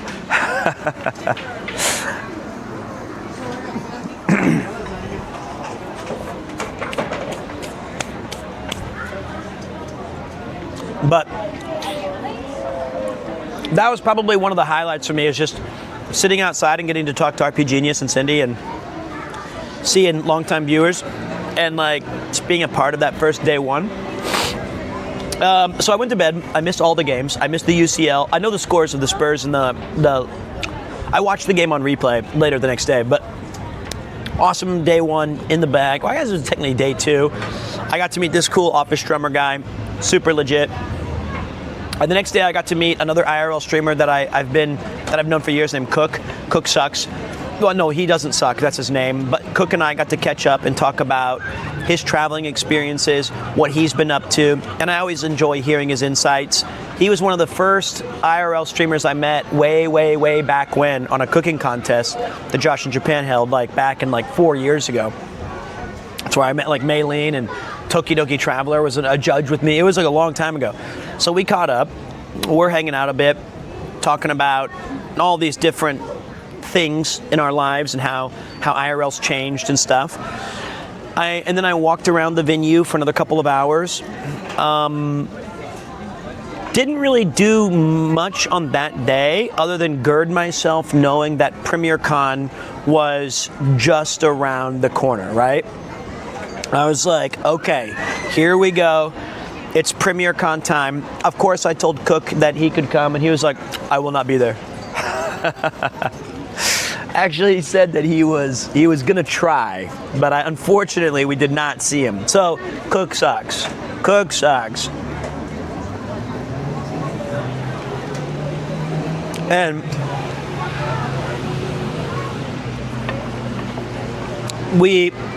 No, he's actually really fun. This is his name. Then it's really hard for me to put into context what PremierCon is like from my perspective. This year we did things a little when I was out with Mo, RP Genius, and his wife, when we walked back from the Fat Fox and the Goat, we did stop by the venue that we've held at PremierCon, which is the event that I host every year. And I say I host it, but it's really a collection of like all the community who co-host it, especially like Nathan and Elijah and Mifu. But I was technically it's a in the channel's honor. And we stopped by the Dutch Dukes, and I walked in there and I went straight and I said, "Hey, can I come in for a minute?" And the staff at the door goes, "Looking's free." And I thought, this is a pub that don't take no shit from nobody. And she obviously didn't recognize me. And then she was like, "You could just," and I was like, "Okay, I just want to take a look for a minute." And I went and talked to the guy and I said, "Hey man, it's me." And he was like, "I'm sorry, what do you want? What do you want?" And I go, "Hey, come on, you don't remember your number one?" And he goes, "Oh my gosh, Peter, Premiere 2. Oh, I cannot wait for tomorrow. I'm so excited." And so then he remembered me and he said, "Can I get you a drink right now?" I said, No. I'm ready to do the damage tomorrow. I'm just showing my friends the place." And it was awesome to see it. And he says, "We're really looking forward to tomorrow. Thank you so much." And then PremierCon is awesome. It's legitimately amazing. Now this year we did the lottery system, which did come into conflict with like some of the way we set it up, right? Like we had intentionally fewer people accepted this year so that the venue had a bit more breathability. It was really, really packed last 2 years. And it wasn't like it was overcrowded, but it did make getting drinks and moving around 20 degrees hotter than it should have been. And it was just like, we were like, let's keep it a little bit more like fewer people, but we'll also try to like get a lottery system so that new people can get a chance who may have been following the channel for only a year or two, because traditionally it's been people we want the people who've come for like 5 years to be there. We don't want to exclude anybody, but we also do want to have a chance to make it not just like the old boys club. So many awesome folks. Hardest part by far is that from the minute I get there until the minute we are literally kicked out, I get pulled in about 6 million directions, which I love and I appreciate, but I never have enough time. Even with 7 hours, I never have enough time to talk to everybody, but I try to give everyone the picture, but more important than like the picture or a sign or whatever, I want to have like a meaningful conversation that they can remember and have like it was worth it to come to this event and travel and buy drinks and socialize. And of course the main goal of PremierCon is obviously like to talk to the other viewers, and the most resounding like what we always hear is that is the best part. I don't know why this. Yep. Thanks for the great time at PremierCon yesterday. It was a lot of fun. I hope you have enjoyed and will continue to enjoy your time in Rotterdam. Brilliant. That's okay. It's working. Thank you, mate. I appreciate you. Thank you. And okay, so there's two things happening at once, right? One is I'm going in like 25 different directions, and I recorded like 10 personal videos for people who couldn't make it. I'm making Discord calls to wonderful folks who couldn't attend. I'm doing cameos. We're doing speeches. I'm giving hugs, high fives, hand slaps. We're having like a good old time. I'm knocking back pints. I'm trying to see everybody. Still didn't have enough time. Not even close. Still did not even have close to enough time. In addition to that, we have a couple of guests come, and we have that are like, we have some really important friends of the channel that I stream with, like Rain and Siren, and 360 was there, and Kronos couldn't make it. I told him to stop by, and we could try to sneak him in, but I think he was just too busy. We had all these awesome like guests and friends of the channel, Sleepy and Boger, my goat Boger. like these people come up and we do let them sit a little bit in a more restricted area for privacy reasons, you know, and if they want to join, which they did, they can, but like I barely even see them, honestly. I just go up there and like hang out. It was unfreaking believable. There was some really amazing gifts. Rice Shogun got me a Snatcher vinyl. There was a Snatcher limit. Whoa. That's Following Kate's lead and sending money for your vacation. Thanks Whoa. for all you do. Dude, thank you so much. That is very, very kind. It scared the shit out of me. I forgot that was an alert. I legitimately thought that I did not know that was an alert anymore. I am thankful I got to join you, and you noticed me. First PremierCon, years of lurking. Also, thank you to the lady Yara. Thank you guys. But long story short, it's PremierCon is both the absolute. There's like the cyclothon, which is the favorite thing that I do for my work, for my life every year. And then there's like, of course, things like family and friend stuff that's like not streamed. But my wife said, because you know I've been having some depression and I've been battling some stuff lately. But she was like saying, no, PremierCon, you need to be. Don't force it. Don't fake it. Be yourself. And remember, this is the thing. This is the only thing that you get to do for your community, right? This is the thing that you host, and that it's like. Give them everything you have. And I think I did. I mean, I tried. And the speeches were awesome. Mudon gave a speech. RP Genius gave a speech. We had these really great. Ray McCool gave some awesome, silly shit. Honestly, you just have to be there. There's too many people to thank, and there's too many awesome moments. But I think I nearly got to talk to every single person and acknowledge them and thank them and say how cool it was. Then, awesomely, the Dutch Dukes stayed open extra time for us, let us do extra drinks. They get to make extra money. And we have a really cool photo that I'm going to post on Twitter and on the Discord of like everybody who was able to stay at the end. We do have a giant poster of AI Pete's balloonist head, and people signed it. It's great. I'm gonna give the poster to Nathan that he can hang in his back for a while because it doesn't fit in my suitcase.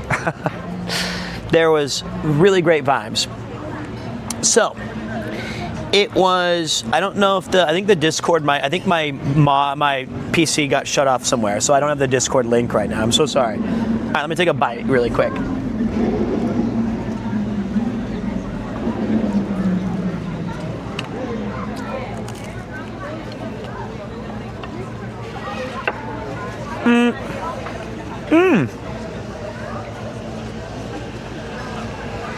Does work. So, and then I remember we took I got to tell you guys a couple of things though, about PremierCon that I think was really special. One, of course, major thanks to all the people who organized it. You guys know who you are. You guys are amazing. Really appreciate you. Videos looked amazing, Peter. Great to see you enjoy with your community. Thank you. You deserve the best. I appreciate that. Thank you. Office Drummer also did stop by. Man of his word. Oh, one more cool thing. There was this dude. Every time, because if you stay at the Marriott, they give you a shuttle to the Rotterdam Ahoy. And when you go up there, you pass through this back alleyway, and there was a guy working, right? Really cool guy. He was just a dude working the event staff for the Ahoy. And the very first morning that I got there, I'm walking in like this, and he goes, "Hey, dude." And I go, "What's up?" He goes, "Nice sunglasses." And look, I needed to hear that. I needed to hear that message. It meant a lot to me. So every time I went to like the bathroom or had to take the shuttle or walk around, I would say hi to that guy and tell him that how you doing, ma'am? Just an awesome looking, cool dude. And when I left to go to PremierCon, I said, hey man, thanks for doing all your hard work at this event staff. If you go by, are you from the Netherlands? He's like, yes. I said, if you go to, I'm hosting an event tonight until 1 a.m. at Dutch Duke's. You're more than welcome to come. We'll let you in. You can have a drink with us. He goes, what time? I said, 1 a.m. He goes, okay. This fucking Giga Chad rolled up at 12:57.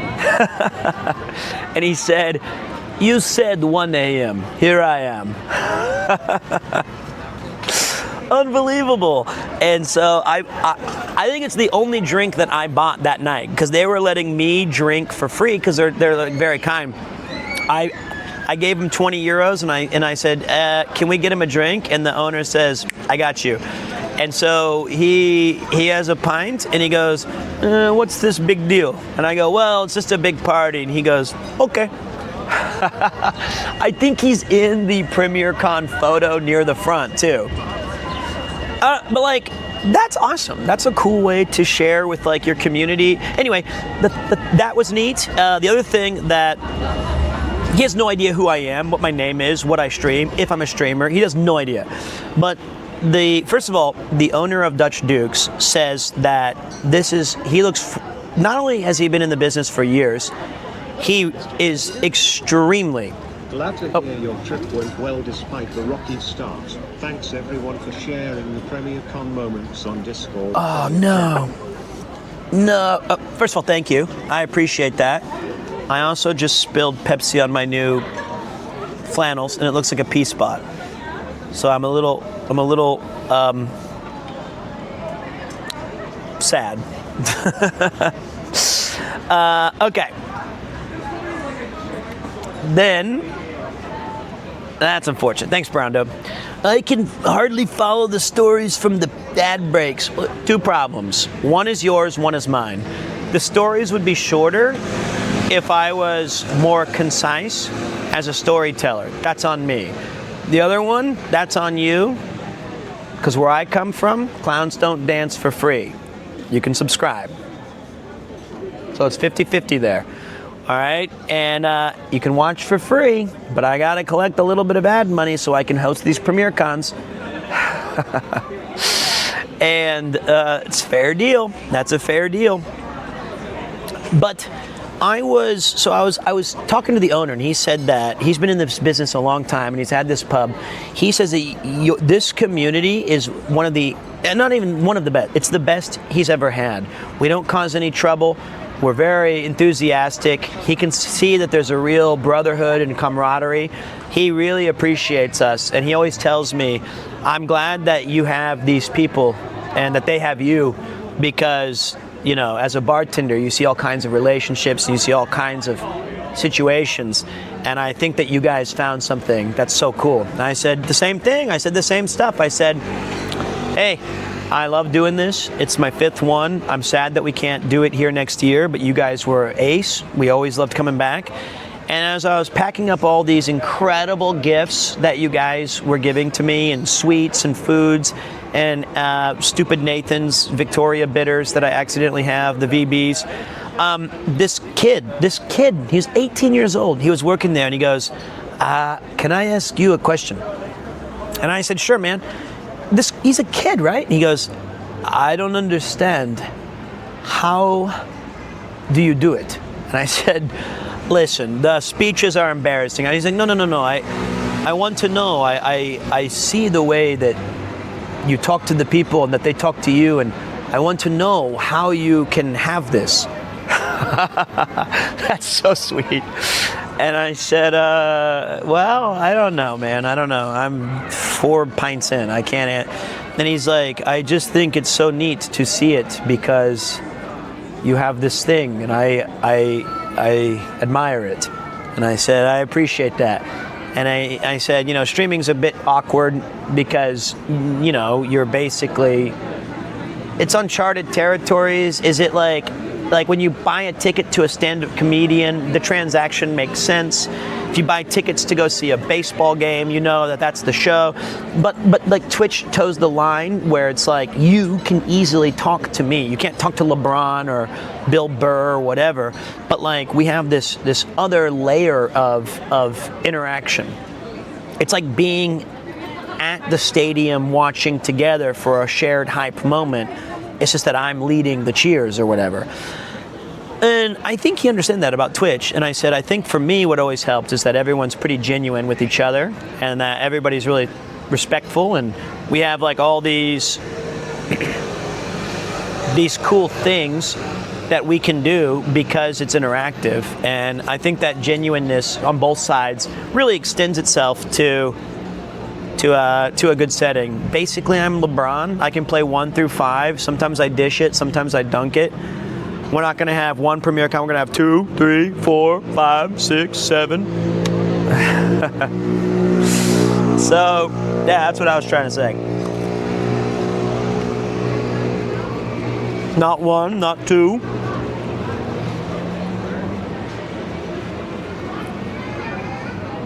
Honestly though, I would never have a Premier Con again if you guys keep, see, this is why I hate it. One piece of bread goes flying. Cotton 4K. If you guys keep chanting EN, EN, EN, I'm gonna cancel the whole thing. I'm gonna cancel the whole thing. But yeah, it was awesome.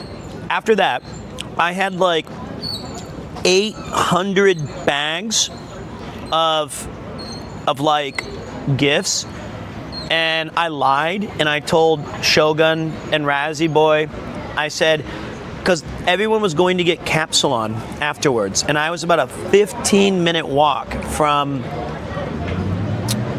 Dutch Dukes to my hotel, and they were like, can you carry all that? And I was like, yes. I could not. That shit was fucking heavy as hell. Are we almost dead? Let me see. No, we're okay for a minute.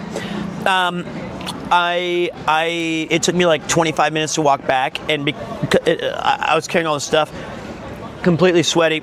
And then I go back, and then I walk 20 minutes back to where the Capsulon is, and everybody was like, we already left. Hey, wait a minute. I'm the LeBron. I'm the star of the show. I'm supposed to bring us all together. Where are you guys going? So a few of them turned back around. I got my burrito to go, and then we took one last photo, and I walked home alone. So at the very end of PremierCon, after all the speeches, all the hosting, all the stuff, I ended up walking an hour and 20 minutes. 20 minutes there, 20 minutes back. No, wait, 20 minutes there, 20 minutes back, 20 minutes there, 20 minutes back again. So I was like, damn, thought these were my friends. So I put in a full 48 minutes. It was overtime. It was my first time at PremierCon this year. Everyone was so nice. I did see. Damn. I did see a lot of new people. Saw a lot of familiar faces. It was awesome. So there's PremierCon. If you want to see some of the videos and some of the events and some of the speeches, go check out the Discord, because in the daily post, we have almost every one of them. And you can get some ideas of what we were doing and what was going on. We have a cool guest book that was signed by a bunch of people. Now the question is, are we going to do another one? That is unknown at this time. That is unknown.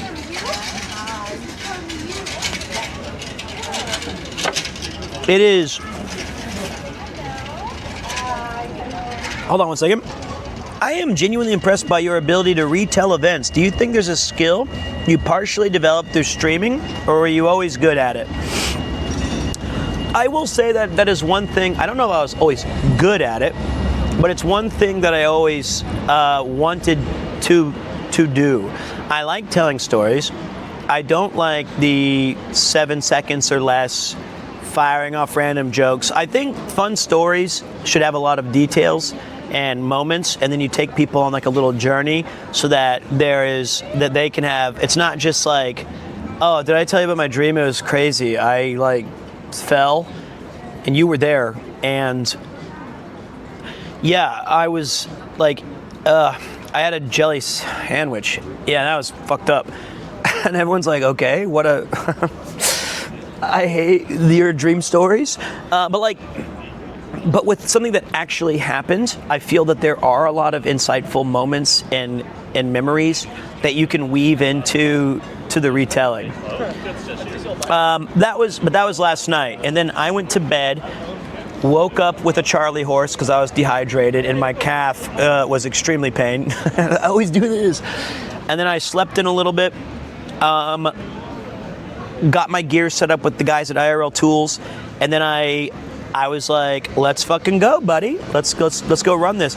I gotta try something. I don't think it's good, but if we want to continue streaming at all, I have to make the switch to the phone because this is going to die.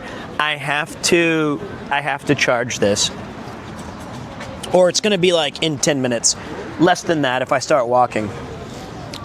And I didn't have a chance to bring two pieces this year. So, everyone, hold on to your butts. This could be real bad, okay? Let's see how it goes.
Okay.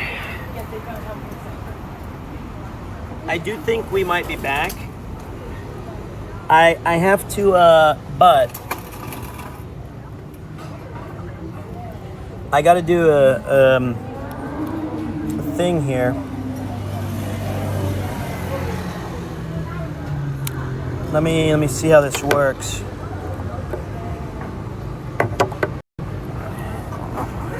Oh, this is gonna be ugly. I'm not gonna like this.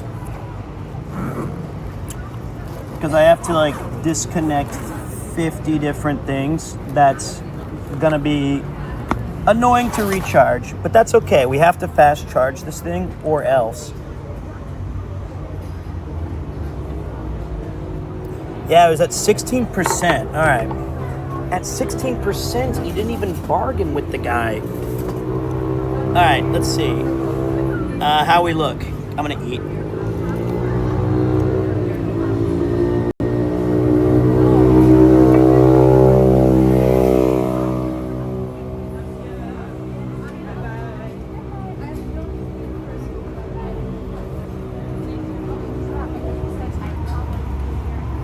All right.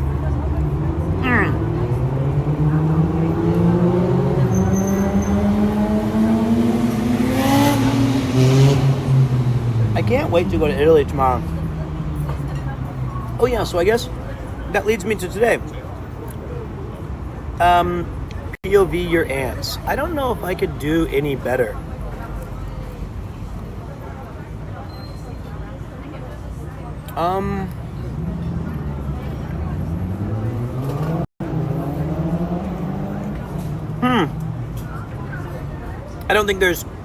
I don't have anything to go higher.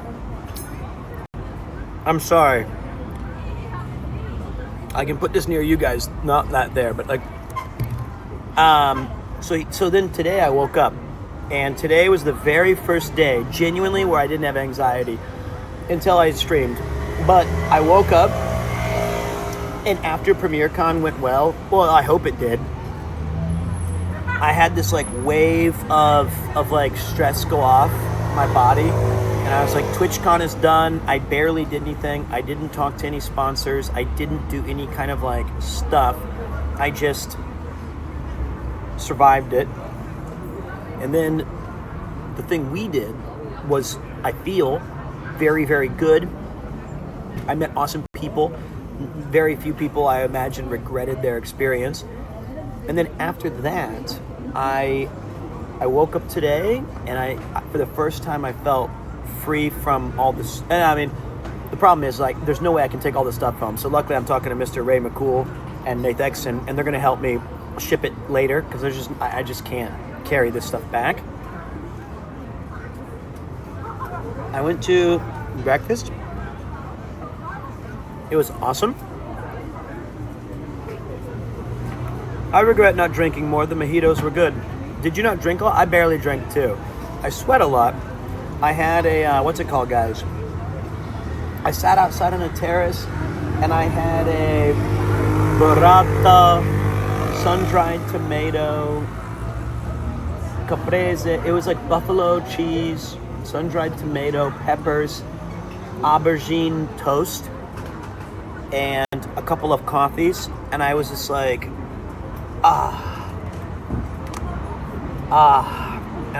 and then I was like, I should probably stream.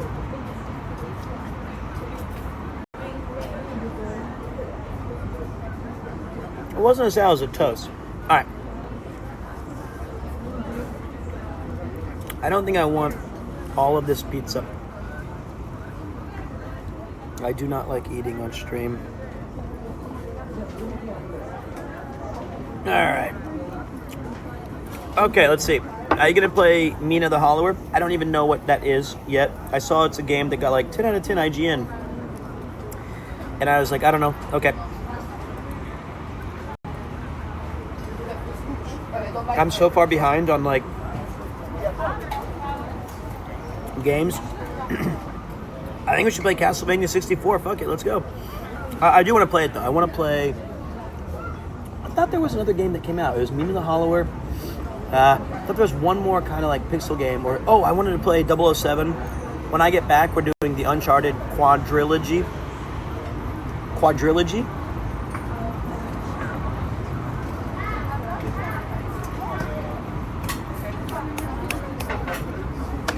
So, Uncharted, Mina, 007, all kinds of cool games. And I'm not doing Stardew. The Stardew run is done, I promise.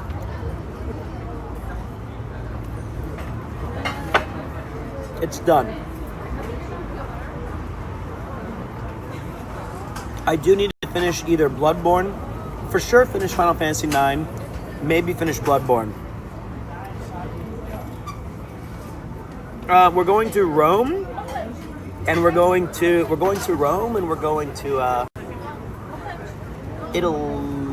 Venice. So Venice first, and then Italy.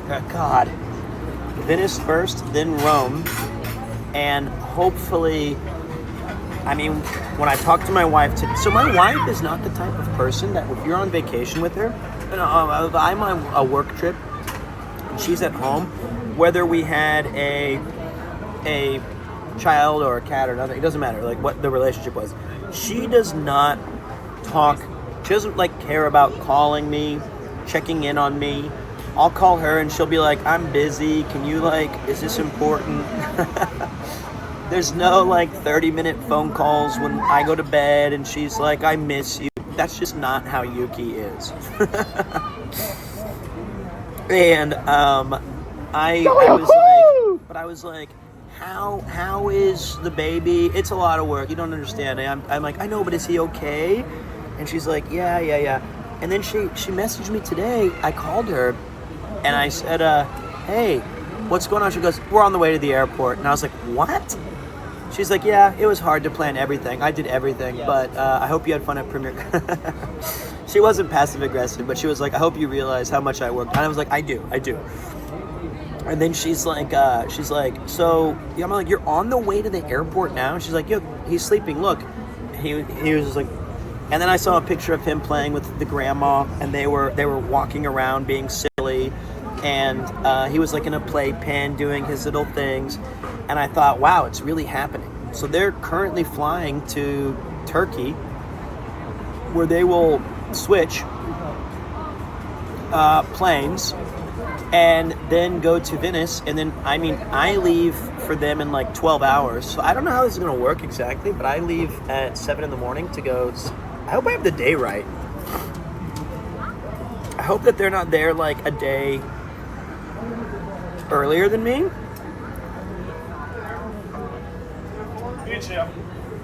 And then we're going to do that. There's no direct flights to, well, at least the one that we went through.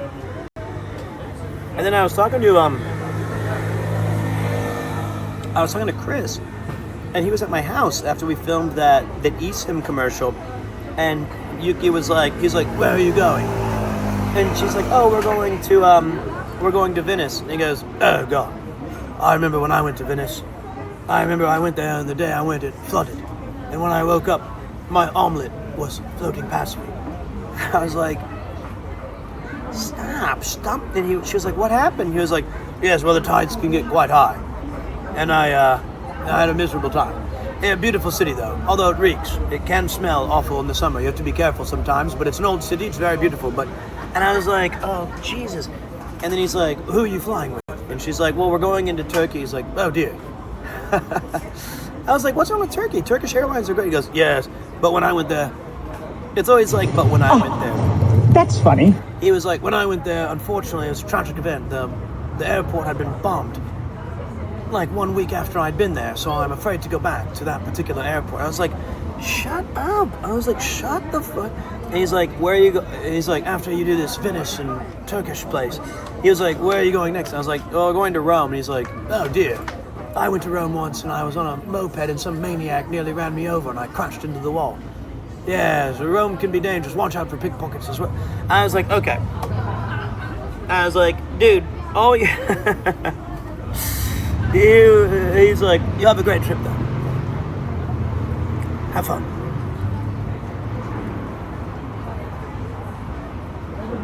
Unbelievable. So, it was Chris's third book, exactly.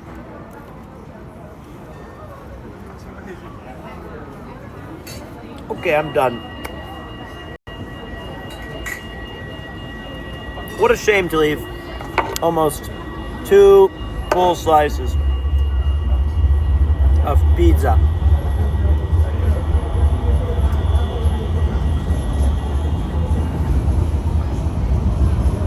I feel like I don't need to eat more.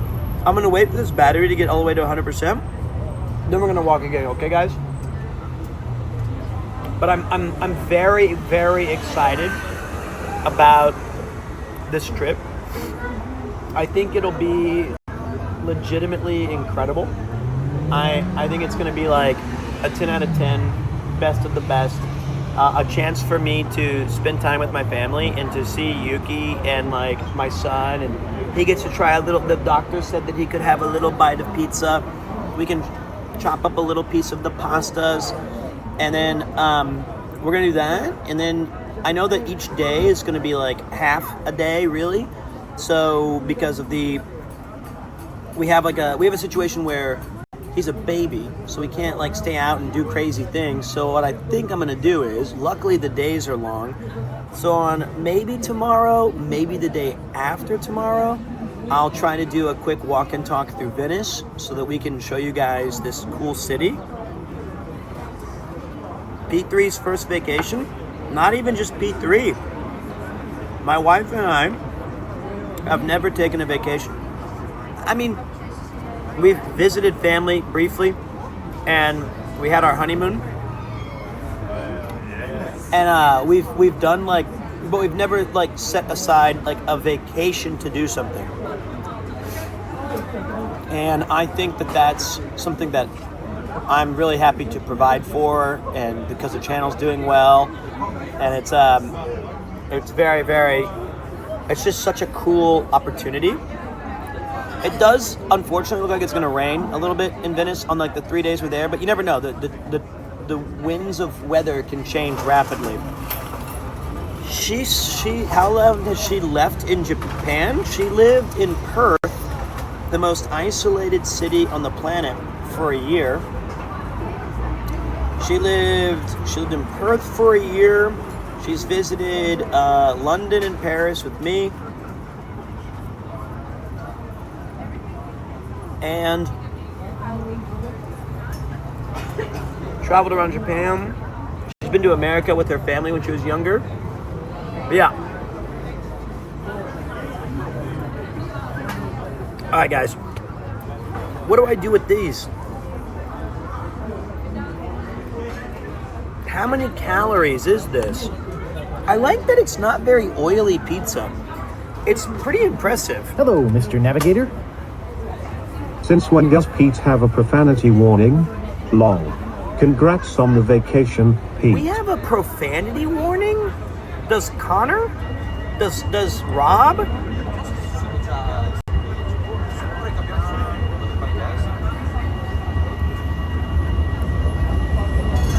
We have a profanity warner? I like censor mine.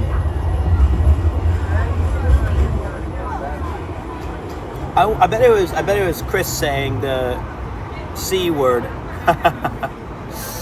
All right, let's get out of here. What's this battery at? 77%. Frickin' flip. All right. Isn't this awesome, guys? It's 7:30 at night, and we can just chill out here and it's still like daylight. This would be extremely dark. Now, the downside is I wish I could just go to the bathroom right now and leave all my gear outside like I do in Japan, but I can't. Hello, Mr. Navigator. Hey Pete, what is Yeah. your favorite and least favorite part of Rotterdam? My favorite part of Rotterdam is I quite like the city design and the vibe that it gives. It is a very relaxing but vibrant place. Lots of cool city squares and busy streets and well designed. The thing I dislike, and it's not even Rotterdam so much as it is Europe, I guess, is that it's a really bad place to start on risk. No. I think I'm done. I got full. I'm thinking if I should have 2 more slices, but I don't know. You want them in a box by any chance? How far is Rotterdam Central from here? The station? 25 minutes? Yes, 20-25 minutes walk. Depends on how fast you go. I'm kind of fat, so I think it's gonna take me a while. I think I'm good. I think I'm done. Trust me, if I eat these 2 more, I will be. So that was very good, though. I don't have enough room left. Thank you. No problem. Okay, but I will drink this stuff. Yeah, of course. Thank you. Thank you so much.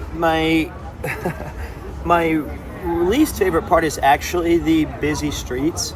Like, because the way that the streets are organized is it has like walking, then it's got the cycling paths, then it has like car/train tracks, and then car, bike, walking.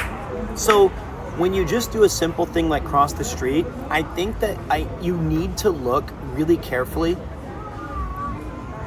at like 10 or 12 different times for different things. That kind of freaks me out a little bit. And I think that, like, to be clear, I think that is cool, but it is, I've noticed that if you're one of the types of people, like in Tokyo, I can walk everywhere and I'm familiar with it, so I can just have my nose in my phone or check something, and I don't really worry about slamming into a person or a train or a car or anything like that. But I would prefer every city to have this kind of funny. street design. Hey, what's up, Cyrus? Thank you, man. Thank you. I'm gonna tell you guys the dumbest thing I've ever done as an adult. Like not like I've made mistakes that are dumber, but this is quite simply the most moronic and stupid thing I've ever done in my entire life. I wanted to, I think this was like my brain short circuit. I think I've been watching my son. I'm trying to find an excuse. As a man, I've been watching my son and his like feeble attempts at learning how to like move through space. I have ADHD. I have all these things. This was last week. I have this road that I take towards the station. I have to walk like 20 minutes to get to a station, and I'm on this road that's massive, and I'm like in the dead center of it or around that, and there's no cars ever on it. And I was wondering, how far can I walk with my eyes closed in a straight line? And I can get to about 8 or 9 steps. Now, the thing I was curious about is, well, 8 or 9 steps is pretty interesting, but I could tell that like I know I could do further, and I was like trying to see if I could walk straight or if I would veer a little bit, and I noticed that once I got to about 8 steps, I started to hesitantly move my feet forward, and I thought, no, like something in my brain, that the sensory deprivation is telling me that I'm getting scared because I don't know where I'm walking. But there's like so much space. So I decided to like, I could get up to 12. I got to 12 steps, and then I could see that I started to like slowly walk again. I wanted to get to 20 so bad. I wanted to get to 20 so bad just so I could prove myself I could do it. So I closed my eyes, and I'm walking like fast with like purpose. I'm not like going like, you know, like I'm just barely walking. I'm trying to walk as fast as like I can. I made it to like 16, and I slammed into a pole. It scared me so bad. I didn't like, I can't believe it. And like, not only was I was in the middle of the road, I like walked to the right, like I veered off. And I have to wonder what happens if there was like a neighbor watching from like their garden as I just walk, and I like banged into it. It went like bang, and it hurt because I was walking fast. I wasn't like, you know, trying to sneak. So I was like walking full speed, and then I slammed into a pole. And it hurt. It hurt like I hit my leg and the side. I wasn't drunk. This was daylight. It was like I was getting coffee. And I thought, this has to be diagnosable. Like, because I didn't hit my face. I hit like, you're not drunk at 11 in the morning with like your swim gear in your back. Yeah, that was to be a bystander in that moment. It did make a very comical like a bong. Yep. That's not even money. It's not time and money. Time and money are not relevant to the decision making, because I would do it. I feel like I would do equally stupid things when I'm broke and busy. Because it's not like I'm like I have a wanton need to you know, I feel like I would just do those things. See, people do this in their home. I feel like you would also do it, like try it. See how far you walk with your eyes shut, like completely eyes shut. See if you can make it to 20 steps. My advice is do it something like in a hallway where you're familiar with. Do it somewhere where it's like not on the main road, because a car could have come, or I could have been walking through someone's garden, and then I looked at where the pole was, and I was like, how did I hit this one pole when there's not another pole for like the rest of the block? And then I was like, I think I should be happy that there was but man, I haven't felt that kind of fear in so long. I don't think I've felt it in years. Like a genuine, terrifying belief of you're walking purposefully and you have no idea where you're actually going. It was pretty crazy. Don't do it at all. Don't do it driving a car for sure. It was quite exhilarating though, I'll tell you that. Yep. Don't do it don't even do it. Full stop. But that's the dumbest I've been in quite some time. I would not recommend doing anything else. All right, it's time for us to make a move, boys. I have my throat medicine. Peter, with some downtime, will you watch a newest show? I think you'd actually like it, called Spider-Man Noir. I'll tell you what. I'll say yes to you, but then no. that I'm not gonna do it. And Hello, don't Mr. ask Navigator. later. Did you check out the show yet? I've done the same but on my bicycle on the park road, gladly never ran into anything XTD. I feel like it's just what we do, man. I know it's, I feel like I can sympathize. And I know it's starring Nick Cage as Spider-Man, and I do like the Spider-Man Noir, because it was on one of the Xbox 360. It was like Spider-Man Shattered Dimensions, and it was like 4 mini games, or not mini games, but like 4 mini adventures of different Spider-Man. And I quite liked it, and I read the comic. The thing is that I still need to see Castlevania, I still need to see Cowboy Bebop, I still want to see, like, Breaking Bad, I still want to see all these other shows. Shattered Dimensions was fun, dude. Alright, here's what we're gonna do. I'm gonna go pay the bill. I'm gonna go to the bathroom, and then we're gonna walk back towards. Well, actually, I'm just gonna pick a direction and go, and we'll see how it goes. Okay, but I need you guys to chill for a little bit of time. Like if I've seen Breaking Bad through YouTube Shorts, I feel like I've seen the entire thing now through Reels and Shorts. For sure. I'm like 99% sure I've seen it all. I feel like I know more about Breaking Bad than I do about shows that I've actually seen. All right, I'm going into private.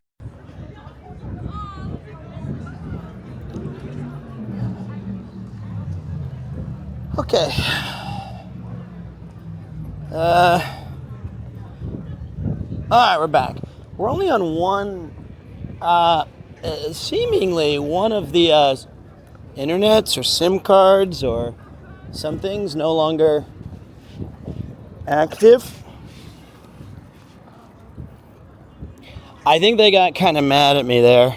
Great food, really nice staff, but I think that they were annoyed that I had to pay with cash.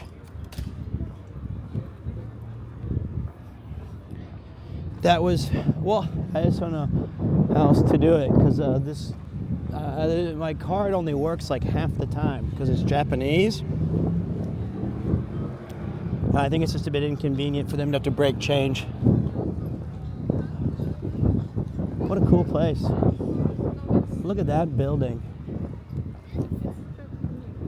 That's so cool. Everything's just so vast. You know what I love about wait, I want to turn off follower only mode. I love this, I love town squares, you know? I love big open city. That's why when I didn't live there, when I visited Paris and Lyon, and all these places that were, I don't know if I went to Marseille, I can't remember where I went. I love where you can like see and have a space to congregate past people.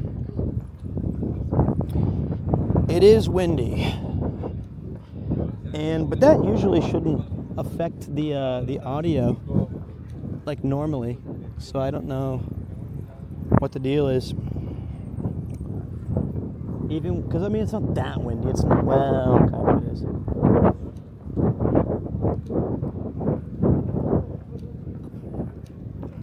And look at this. They've got a boot or a thing.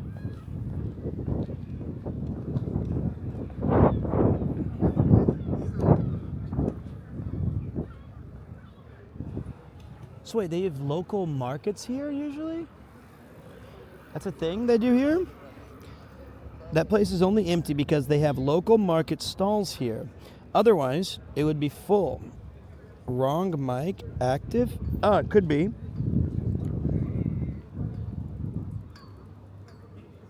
It's possible. It's not in my pocket. It's that the mic shut itself off. That's why you guys are here to help. How about now? Is this better?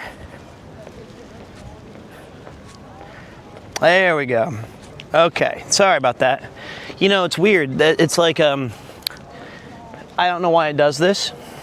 If you turn off, oh look, this is where you could always tell, like, the church has the huge building, the clock tower, the imposing size, because this used to be the center of town. And then right outside the church, which had all, see, I planned that. That's crazy. So, and then right when they had all of that, you'd look out here, and it'd be thoroughfare, markets, a bunch of different, a promenade of activities. Paid churcher. Yeah, that's why you go to any town in the UK or in Europe or all these places. You always have the center of town, usually the oldest building, certainly the largest in a lot of different cases, was the church. Man, imagine the money and time and resources that they used to have to do some of that stuff. Must have been crazy. Look at the ground here. There are markers that show the bomb line from World War II. I'm assuming it could be this central walkway, but I'm not too familiar. I'll keep my eyes peeled. It's a really cool city. I love Europe for that reason. Paris and like a lot of different places in France had those kind of big open areas like this. And it's different because America has this as well, right? They're called parking lots. And it sucks. It is an absolutely fucking miserable thing to walk.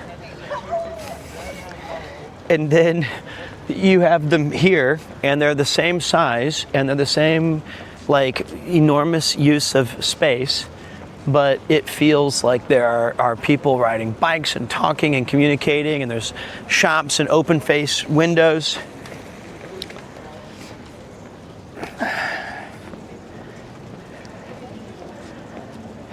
Life was so much easier with bondsmen and serfs during the Middle Ages. They build your church in no time. Yeah, if you have the power.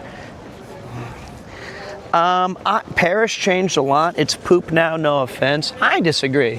I've been to Paris a few times. I still quite like France a lot. It almost certainly has its challenges, but I feel like, I was talking to Cousin Jeff about this. I feel like our community is comprised of a lot of non-French speakers, and you guys have like this weird anti-France bias because you're the English, you're the Germans, you guys are on the land wars. I understand that, but it's a really pleasant place to visit. Like, France is nice. The river's beautiful, the architecture and the lighting. It's like a professionally lit city. You know? It's like they had like Scorsese or something step by and say, "Can you light this city for us?" And now I know that it's a big town, so it's kind of hard to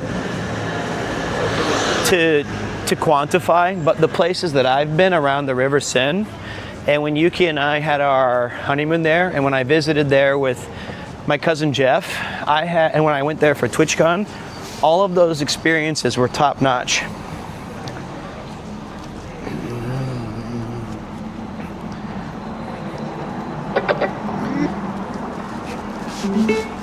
Okay. Hey, what's up, Notorious? Rest of France is nice, but Paris is poop and stinky. I did not have that experience. That's right. That's like saying you hate that Tokyo's nice except for Piss Alley. That place is stinky and poopy.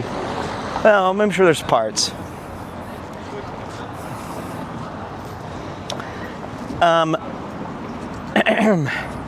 My cousin Jeff sounds like a comedy sitcom. It would be funny watching me try to communicate. That's where, if you guys have ever seen the beginning of the stream and you say, "He's twerking on my pate, stop." That's from France.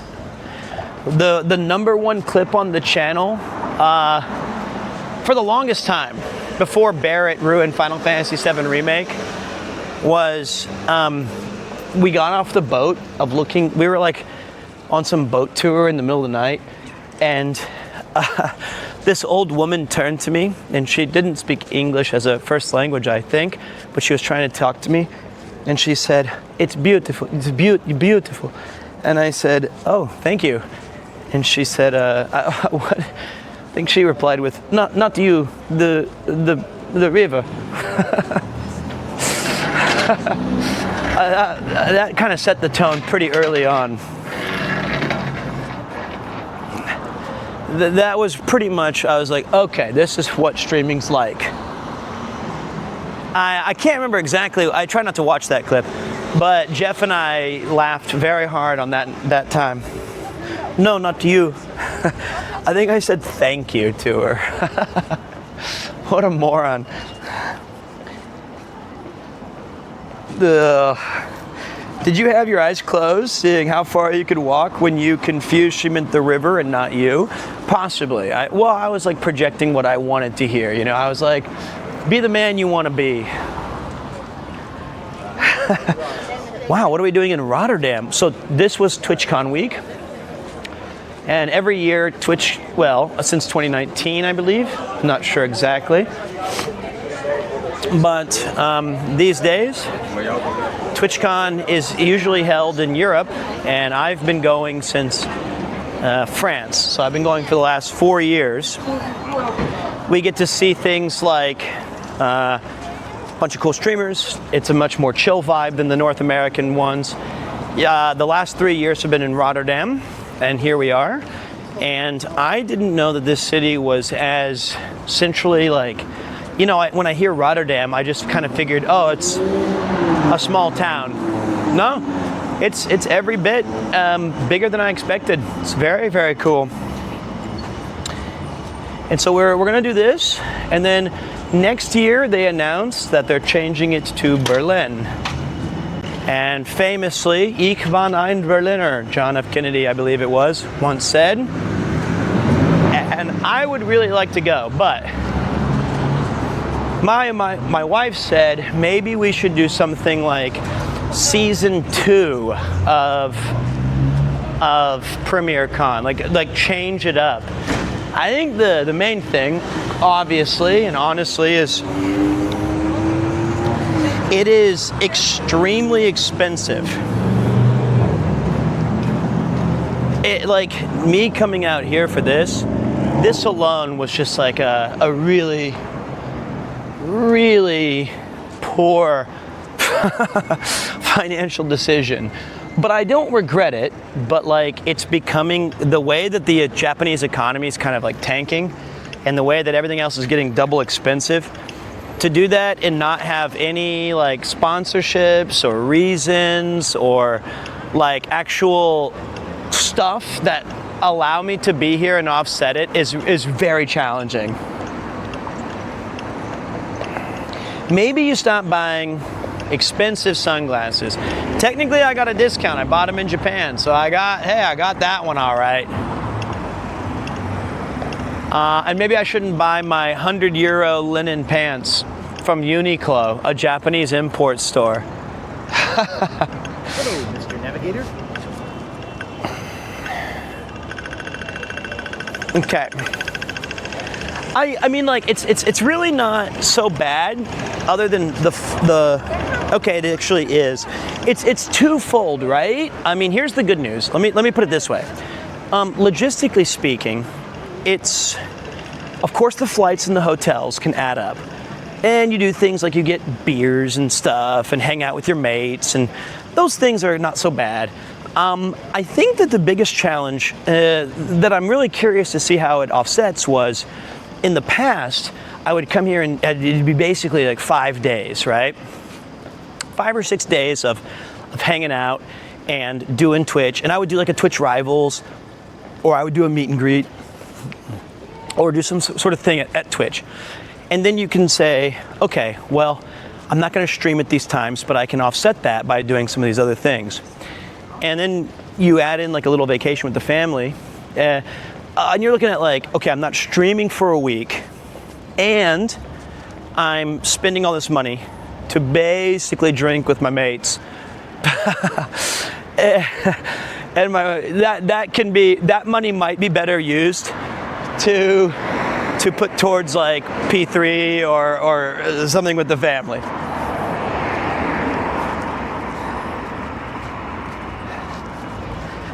You know?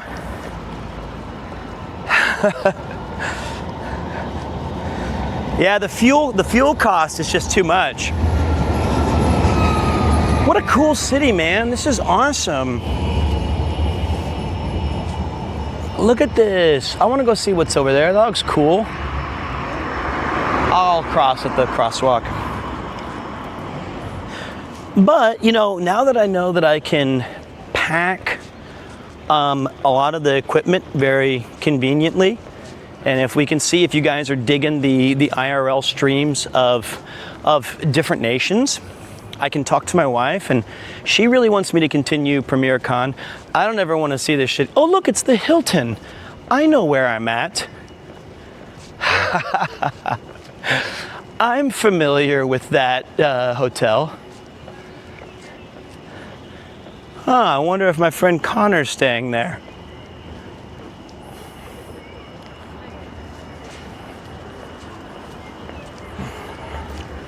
Cool.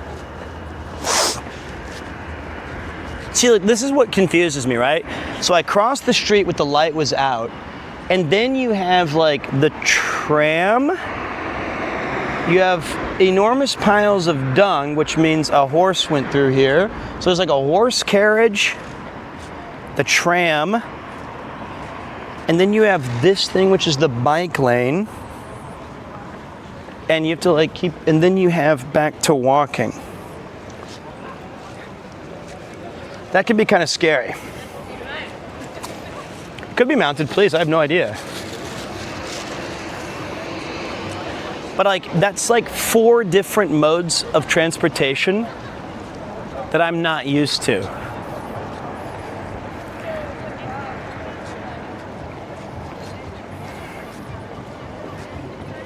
But like, and I feel like if I'm just like some streamer dude looking at his phone, I'll just bonk right into one on accident. All right.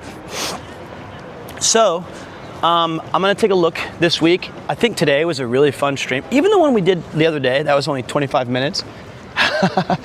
The one that we did 2 days ago, or 2 days ago, or whatever. I actually really enjoyed just talking to you guys from the hotel. I could have made that an hour. And then like today was really fun. Oh, that's a cool little, telling you to, oh wait, this is where my kebab place that I love is at. I don't think it's this one. Cool. Chicken doner, Iskander.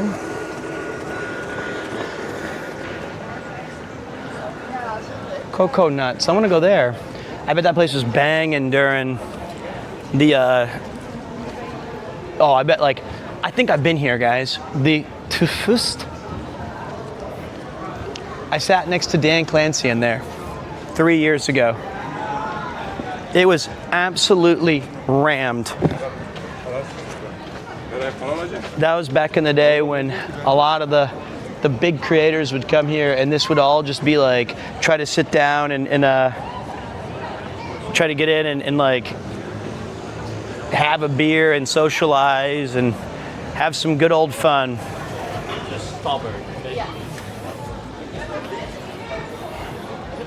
I've had Iskander.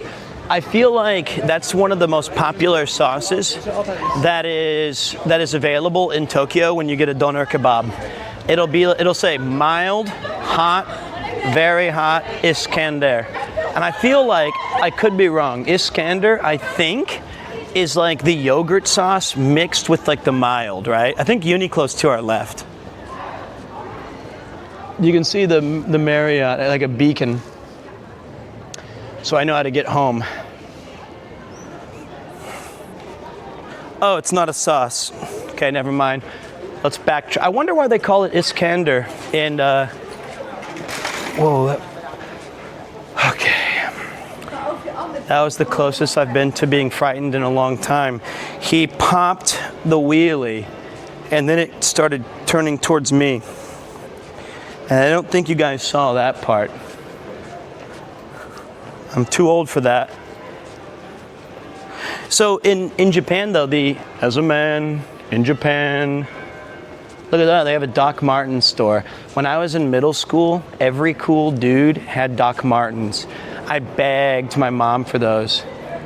That's all I wanted was please, just one pair of Doc Martens. The low brown shoe with like the big heel. And then I got it and I had my Jinkos. And the Jinko pants were like bigger than my, I hate bikes. I hate that too. Like, why do people have all this crazy shit going on? I'm too old for this. So I had the Doc, and the Jinkos, they're so big. They're like Omega jeans that are larger than my linens. And you couldn't even see the shoe because the Jinko jeans were so fucking big. And then I realized that I hated the way Doc Martens felt on my foot, and they hurt so bad, and I complained about them.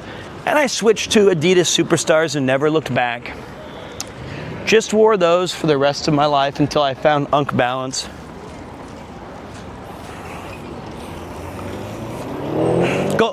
Go check it out, guys. Go Google. It's JNCO. Those are Jinko. JNCO jeans. 1996. So wait. If Iskender is the sauce that they use for, I feel like I've had this conversation with you guys before, and I'm just double ignorant now. Like I'm 99%. We talked, like I know we talked about this before, but Iskender is a sauce in Japan, right? That's the sauce you choose. What's the dish like here? Oh, they're back in the USA? That's insane. Jinko is somehow back? It's like Palpatine. How did this happen?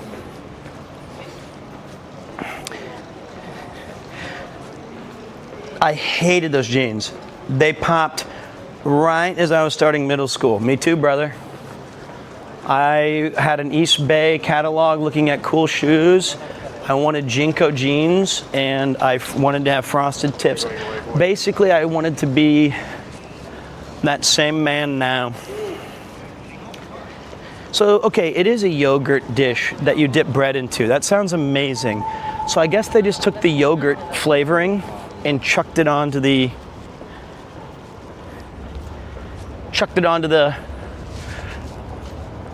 wait, I'm trying to figure out where I'm going. The sauce as the kebab. Pete, I think the character's name is actually Isidore. I don't know what you're talking about. Well, Isidore also kind of fumbled his whole situation. Isidore, cast it into the fire. Hello, Mr. Navigator. Hope you're having a grand time in Rotterdam, Pete. I love it, dude. This has been super fun. I think the best part of Rotterdam is just how it feels like a youthful city. I feel like it's crazy to think that I feel like I'm probably on the upper age of the median here. I love seeing all the bicycles. I love seeing people walk around. Now my question is this, to the people of the Netherlands or travelers to this area, when you get to Rotterdam Central and you're walking around all these places, Warhammer, that's cool, just Warhammer.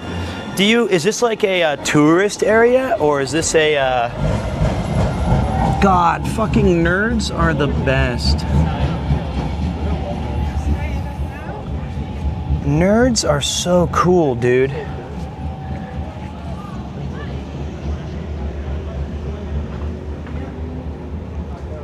This shit would get you excommunicated in high school. You'd have no friends. You'd just be out. Look at that guy. He has like Jinko Doc Marten shoes. Oh no, he's standing on the statue of what once was. I see now. That's cool. Amsterdam is pure tourism. Now that I know. I was not a fan of Amsterdam.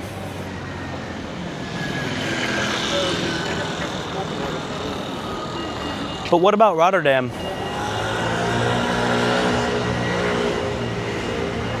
Is this place more... Utrecht is also really nice. I wanted to go there. So today, okay, so the original plan was as follows. When I arrived on last Thursday was the plan. Friday morning, I was gonna do this with you guys. We were gonna walk around Rotterdam. I'm kind of familiar with it. Get my bearings straight, hang out with you guys. Stream before all the streamers came to TwitchCon and because they were everywhere, right? Which is cool, I'm a streamer, but like, you know, you don't wanna accidentally be recording people who are just trying to go to the event. And then today, I was gonna take you guys to Utrecht or Lieben. So this is just a regular city? What a badass city, man. What a badass city. I love this place.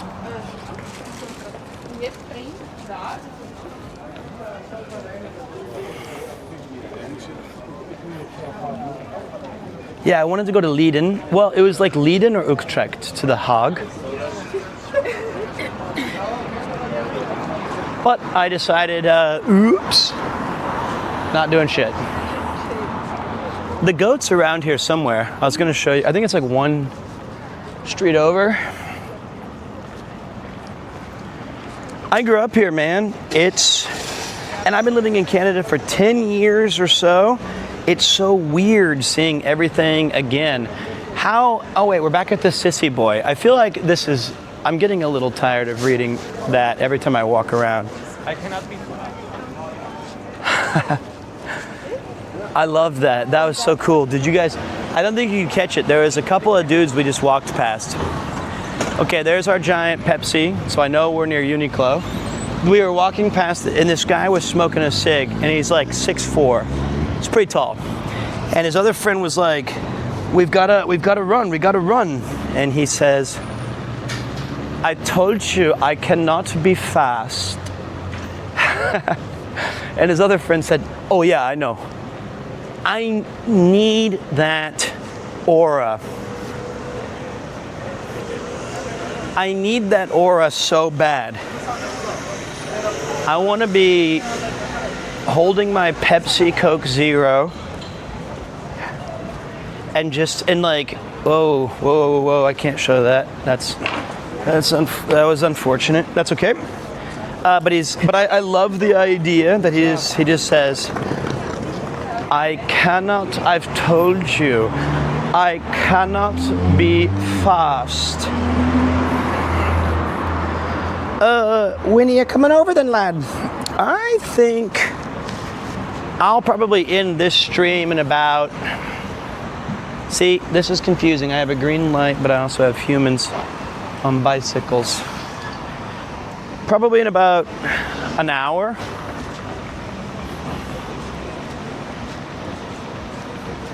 I was trying to, you know what, I could stop now.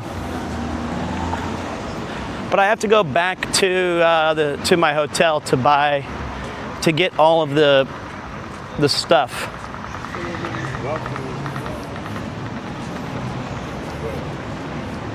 Nope, wrong street.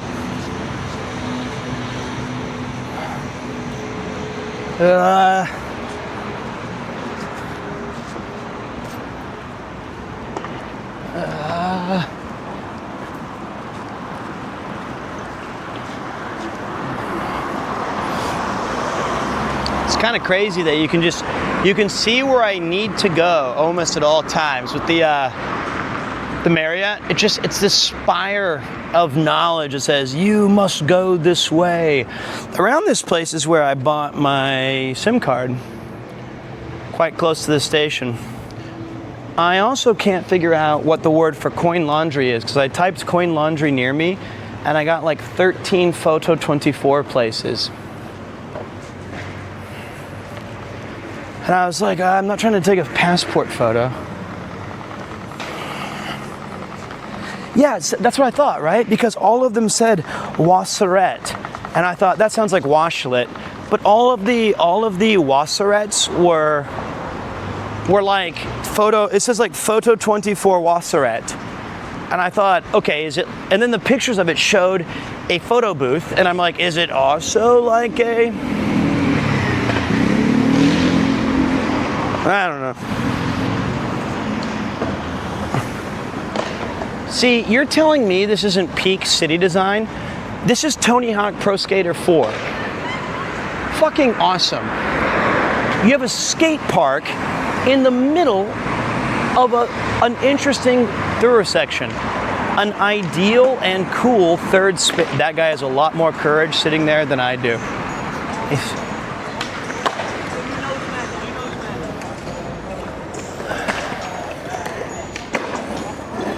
Yeah, he's really good. That was a nice nose manual though. That was good.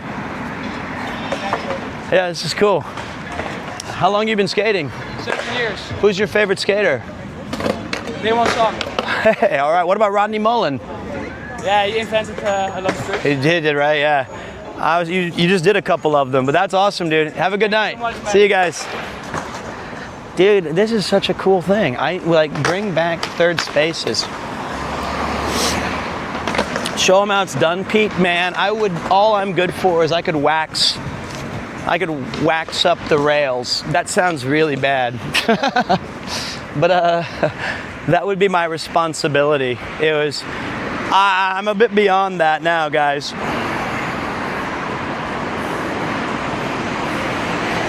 Because in the old days, when you go to these places, you take a brick of wax and you grind it down right here so that you can grind on these better, right? So you wax this part up, and then that allows it. You can blade on it or you can skate on it.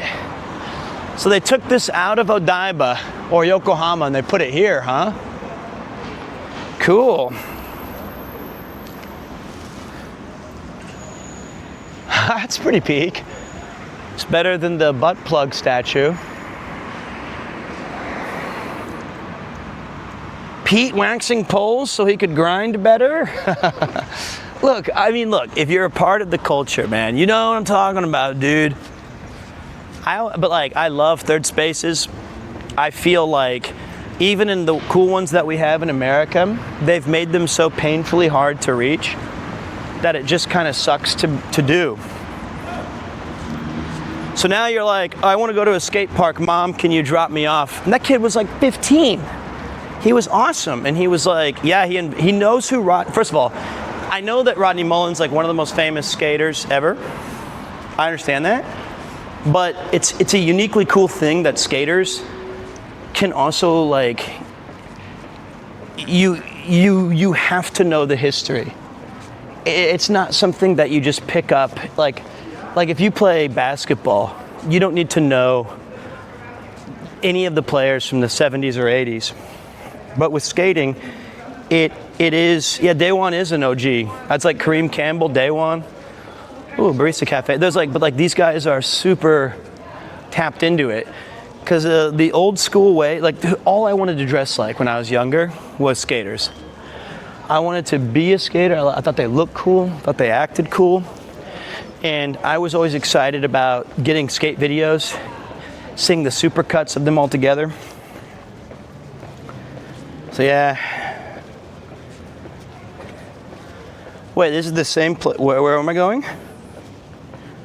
Wait, where am I going, Rice? I have actually no idea. You said I'm going to the place. I'm going home. There's a laundromat 9 minutes walking from your hotel, Pete. It's open till 10 p.m. Shit, I wish I knew where that. I'll just do it in Venice. I think today we've made an executive decision that I'm throwing away most of my clothes and I'm going linen all the way.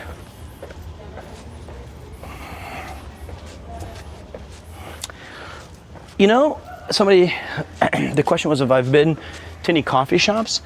Coffee is a bit weird, right? I've tried they're not as obvious as they are in some of the other places that I've been to, where I'm just chilling in the streets and you're just like, okay, this is clearly coffee. Yeah, a lot of them are a part of more cafes that I've seen. And to me, this is going to be how ignorant I am, okay? It feels like the Netherlands is not a big coffee culture kind of place. I think Japan has way more cafes than here. It seems like you go anywhere has coffee, but it doesn't feel like it's a cafe. I saw one we just passed called Barista. Oh, I didn't go to any weed shops. I don't participate. I did not inhale. Sorry. I have not had any coffee. I'm 42, man. Not that 42-year-olds can't have coffee. It's just that I'm more worried about like finding linen pants so that I can walk and not be hot.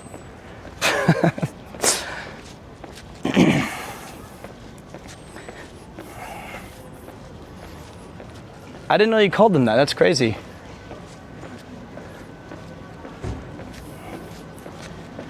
All right. Well, here's the good news, boys. Bros and broettes, I think we're getting near the end. It's time for me to go find some real coffee, and not the coffee you're thinking of. I had a great time today. We crushed out a casual 4-hour super stream. I'm gonna go home and charge up all the equipment.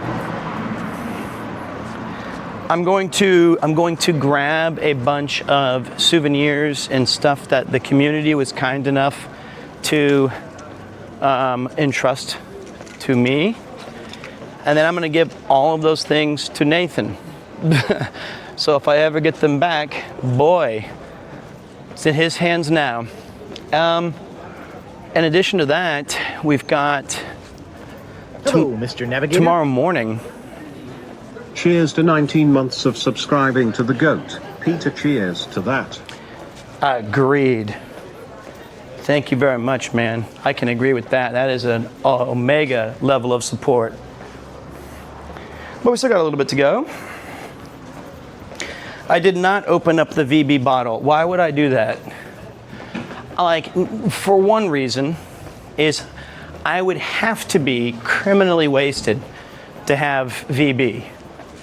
And I wasn't. That's actually the only reason. Or I'm gonna spoil it. And I was like, I could use this to brush my teeth because of the ethanol. Yeah, no, mate, VB. Toss me an old, what is it, a bottle-o? Nah, it's a tinny? Nah. Pass me a tinny from the wait, what's the word for cooler or ice box? Pass me a tinny from the bottle-o? Maybe bottle-o is. Make sure Nathan opens it in your presence and drinks it on camera. Look, I'm not making content for, I'm not gonna force poison down the man's throat. Esky, that's what it was.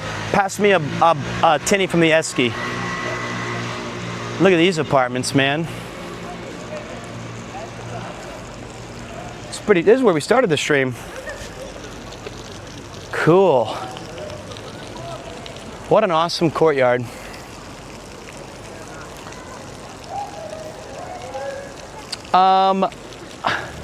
Here's the other thing. I'm gonna be honest, Shogun. The funny thing was, yesterday I saw, like, I was upstairs in the Premier Con VIP room looking at all the things, and I saw a green bag, and I opened it, and it was a huge bottle of Victoria Bitters, a terrible Australian beer.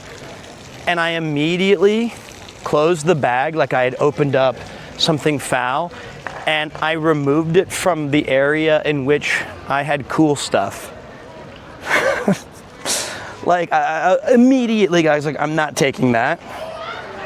I was like, I'll just leave that here. Thank you, whoever got this, but I don't want it. And sometimes that happens. Sometimes you get a gift and you're like, oh, geez, thank you for this 8 pounds of stroopwafel. I appreciate that. There's no way I can use this. So and then I was so devastated this morning when I was looking at all this stuff and I was trying to reconfigure my backpacks and my suitcases, and I was like, what the fuck is this? And I opened it, I was like, it's the fucking Victoria's Bitters again. It's back. It's here. Oh, this is a movie theater. Oh. Casino. Oh wait, he had popcorn and there's movie posters. I don't know, it's probably a little bit of both. Okay. I thought it was a movie theater. Oh, it is. There's back rooms. I don't know, it's 2 in 1.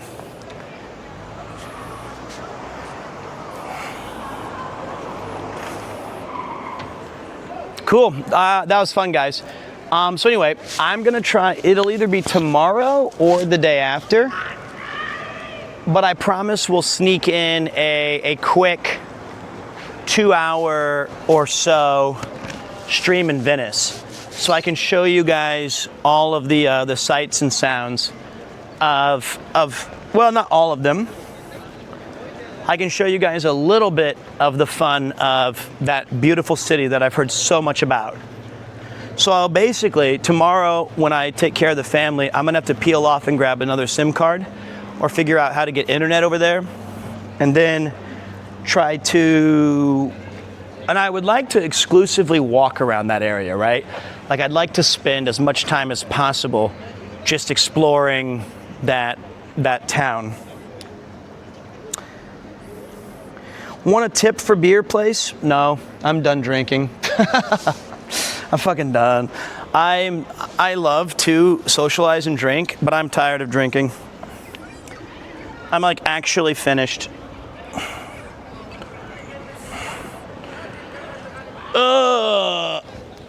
Yeah, I figure I have an app and I don't know how good it is. And I have like, I need to connect it to this encoder so I can do some funny business and like get it all situated. I don't want you to see my chino's crotch, please.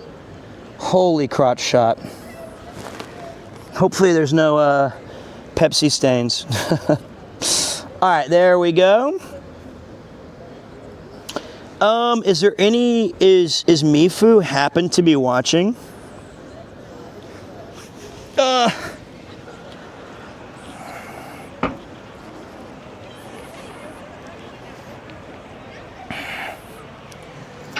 I think he's the only guy who has the power to raid. Do you like tripe as a food? Gary's all right. She does a good job. She tries her best. Burnt water, some edible rice. Her tripe is the nicest, sure. What you need, can you find us a place to raid? I don't know what you want me to do, man. I'm just chilling over here. This was the Rotterdam stream, baby. I don't know who's, my bag's right there, I can see it. So I don't know who's here or who's online. That was fun, guys. Thank you to Ken and Shy and Rob for the raids. That was fantastic. Jenny, sure, sounds good. Buff Pup's cool, Jenny's cool. Whatever you guys want. Buff Pup has been a minute. We haven't done Buff Pup in a while. And bye-bye, man. Thanks for stopping by in the Netherlands. Not just once, not just twice. I've now been here 3 times, brother. 3 times in this great city. Look at it. Look at these chinos. These are baggy. I feel like I could go skating in these. Look at those.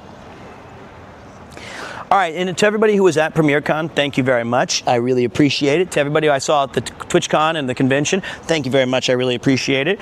This is exciting. I get to go see some of the mods again, give them some gifts that they need to give back to me. So it's like I got gifted twice, and I get to wake up bright and early and go to Venice, see my wife, see my kids, see my in-laws. It's gonna be amazing. All right, guys, you can end the stream now. Send it, rate it, get out of here. Da-na-na-na-na-na-na-na-na-na. This is what he does in Ghostbusters. Although I probably look like I've been on coffee. Nah, I just look like a coffee